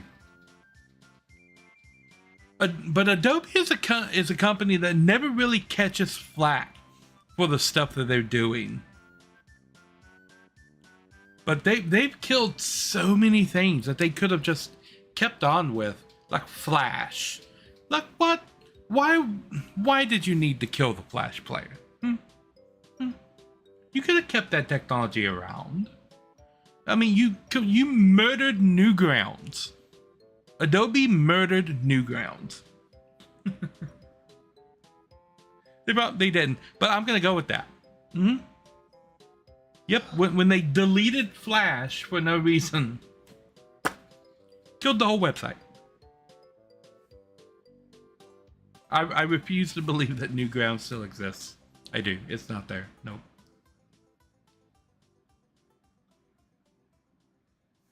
It's still there. But Flash is gone though.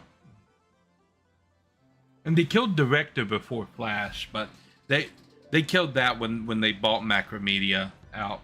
That's a company that most people like don't even remember. Like, what's Macromedia?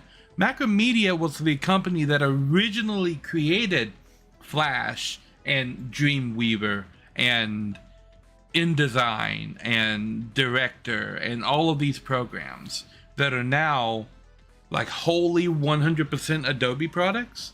Once upon a time, they were owned by a different company called Macromedia, and Adobe bought that company in like 2004 and took all of their stuff and shoved it into the Creative Suite, except for things that they didn't want, like Director, and then they just stopped updating those.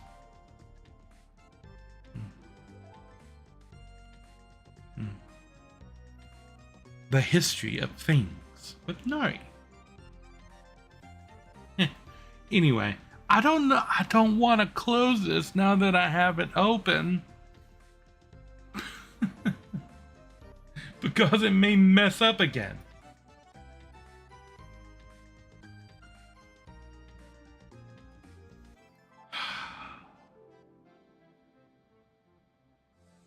Yeah. I think that is pretty good progress for today. I say that because I'm starting to get tired. I think I'm going to go take a nap and then wake up in the middle of the night and do something. Probably work more on this whole audio thing, because I want to have the audio thing working by tomorrow. And what stream I do tomorrow will greatly depend on how much work I get done after I wake up. If I sleep for like the next 18 hours, which is a possibility, tomorrow's stream is probably going to be me editing all of these sound files. But if I only sleep for like 3 hours, which is also a possibility, then tomorrow's stream will probably be Final Fantasy XIV. But what I do in Final Fantasy XIV, still up for debate, because I might continue the story, or I mentioned the Moogle tombstone thing earlier.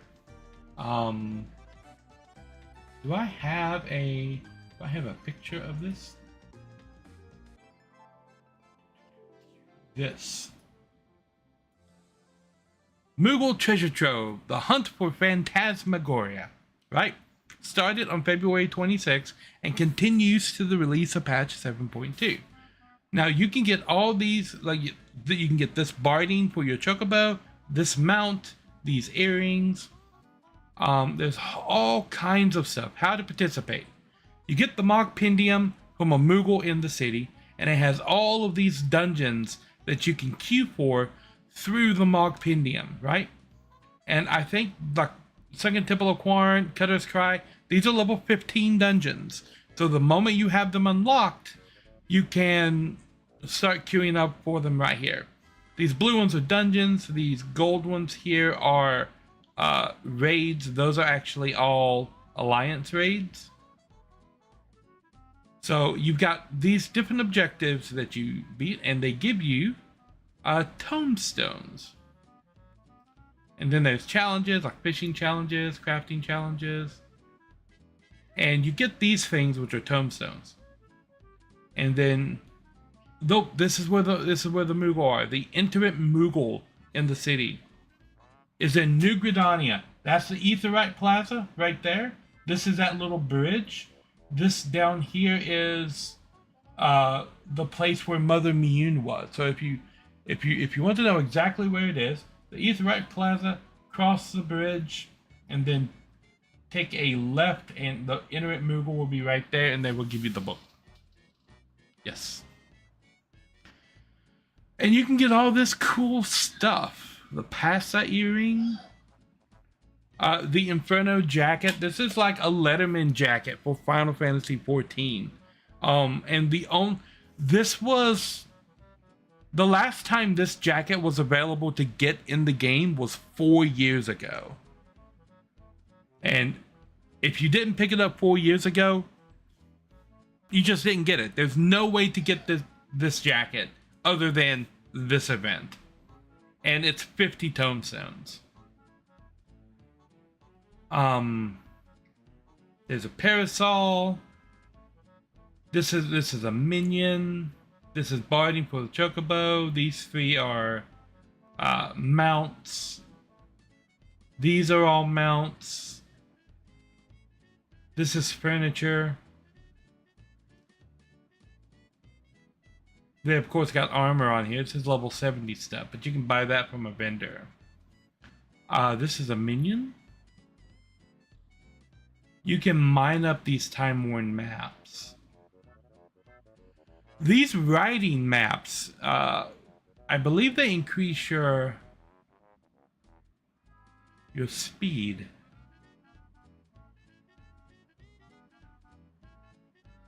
Like in those zones. And then there are triple triad cards right there. These two are minions. So yeah, there's a whole bunch of stuff to get. And this event is going to be going on for a couple of weeks now until the next patch comes out. So I might see about doing some Phantasmagoria. But once again, that is dependent on how much work I get done tonight, because I may end up just working straight through on the channel. Because I need to get the audio stuff done. I need to get the thumbnail thing over here done. I need to clean up Discord because, oh my gosh, this is a mess. Like all the stuff over here, yeah. I have many things to do. It has been a minute since I curated the channel, and now that I'm streaming both on Twitch and YouTube again, which I haven't checked YouTube in a moment. Okay, yeah, we're still good. Now that I'm streaming back on both of them again, I should probably make sure that everything is set up and working properly, I would think. Anyway, let's see if someone is out here that I can drop a raid on. Who is doing cool stuff right now?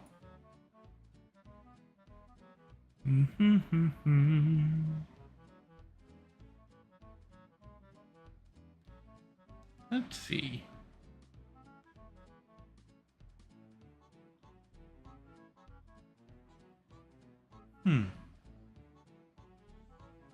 Not really seeing many options.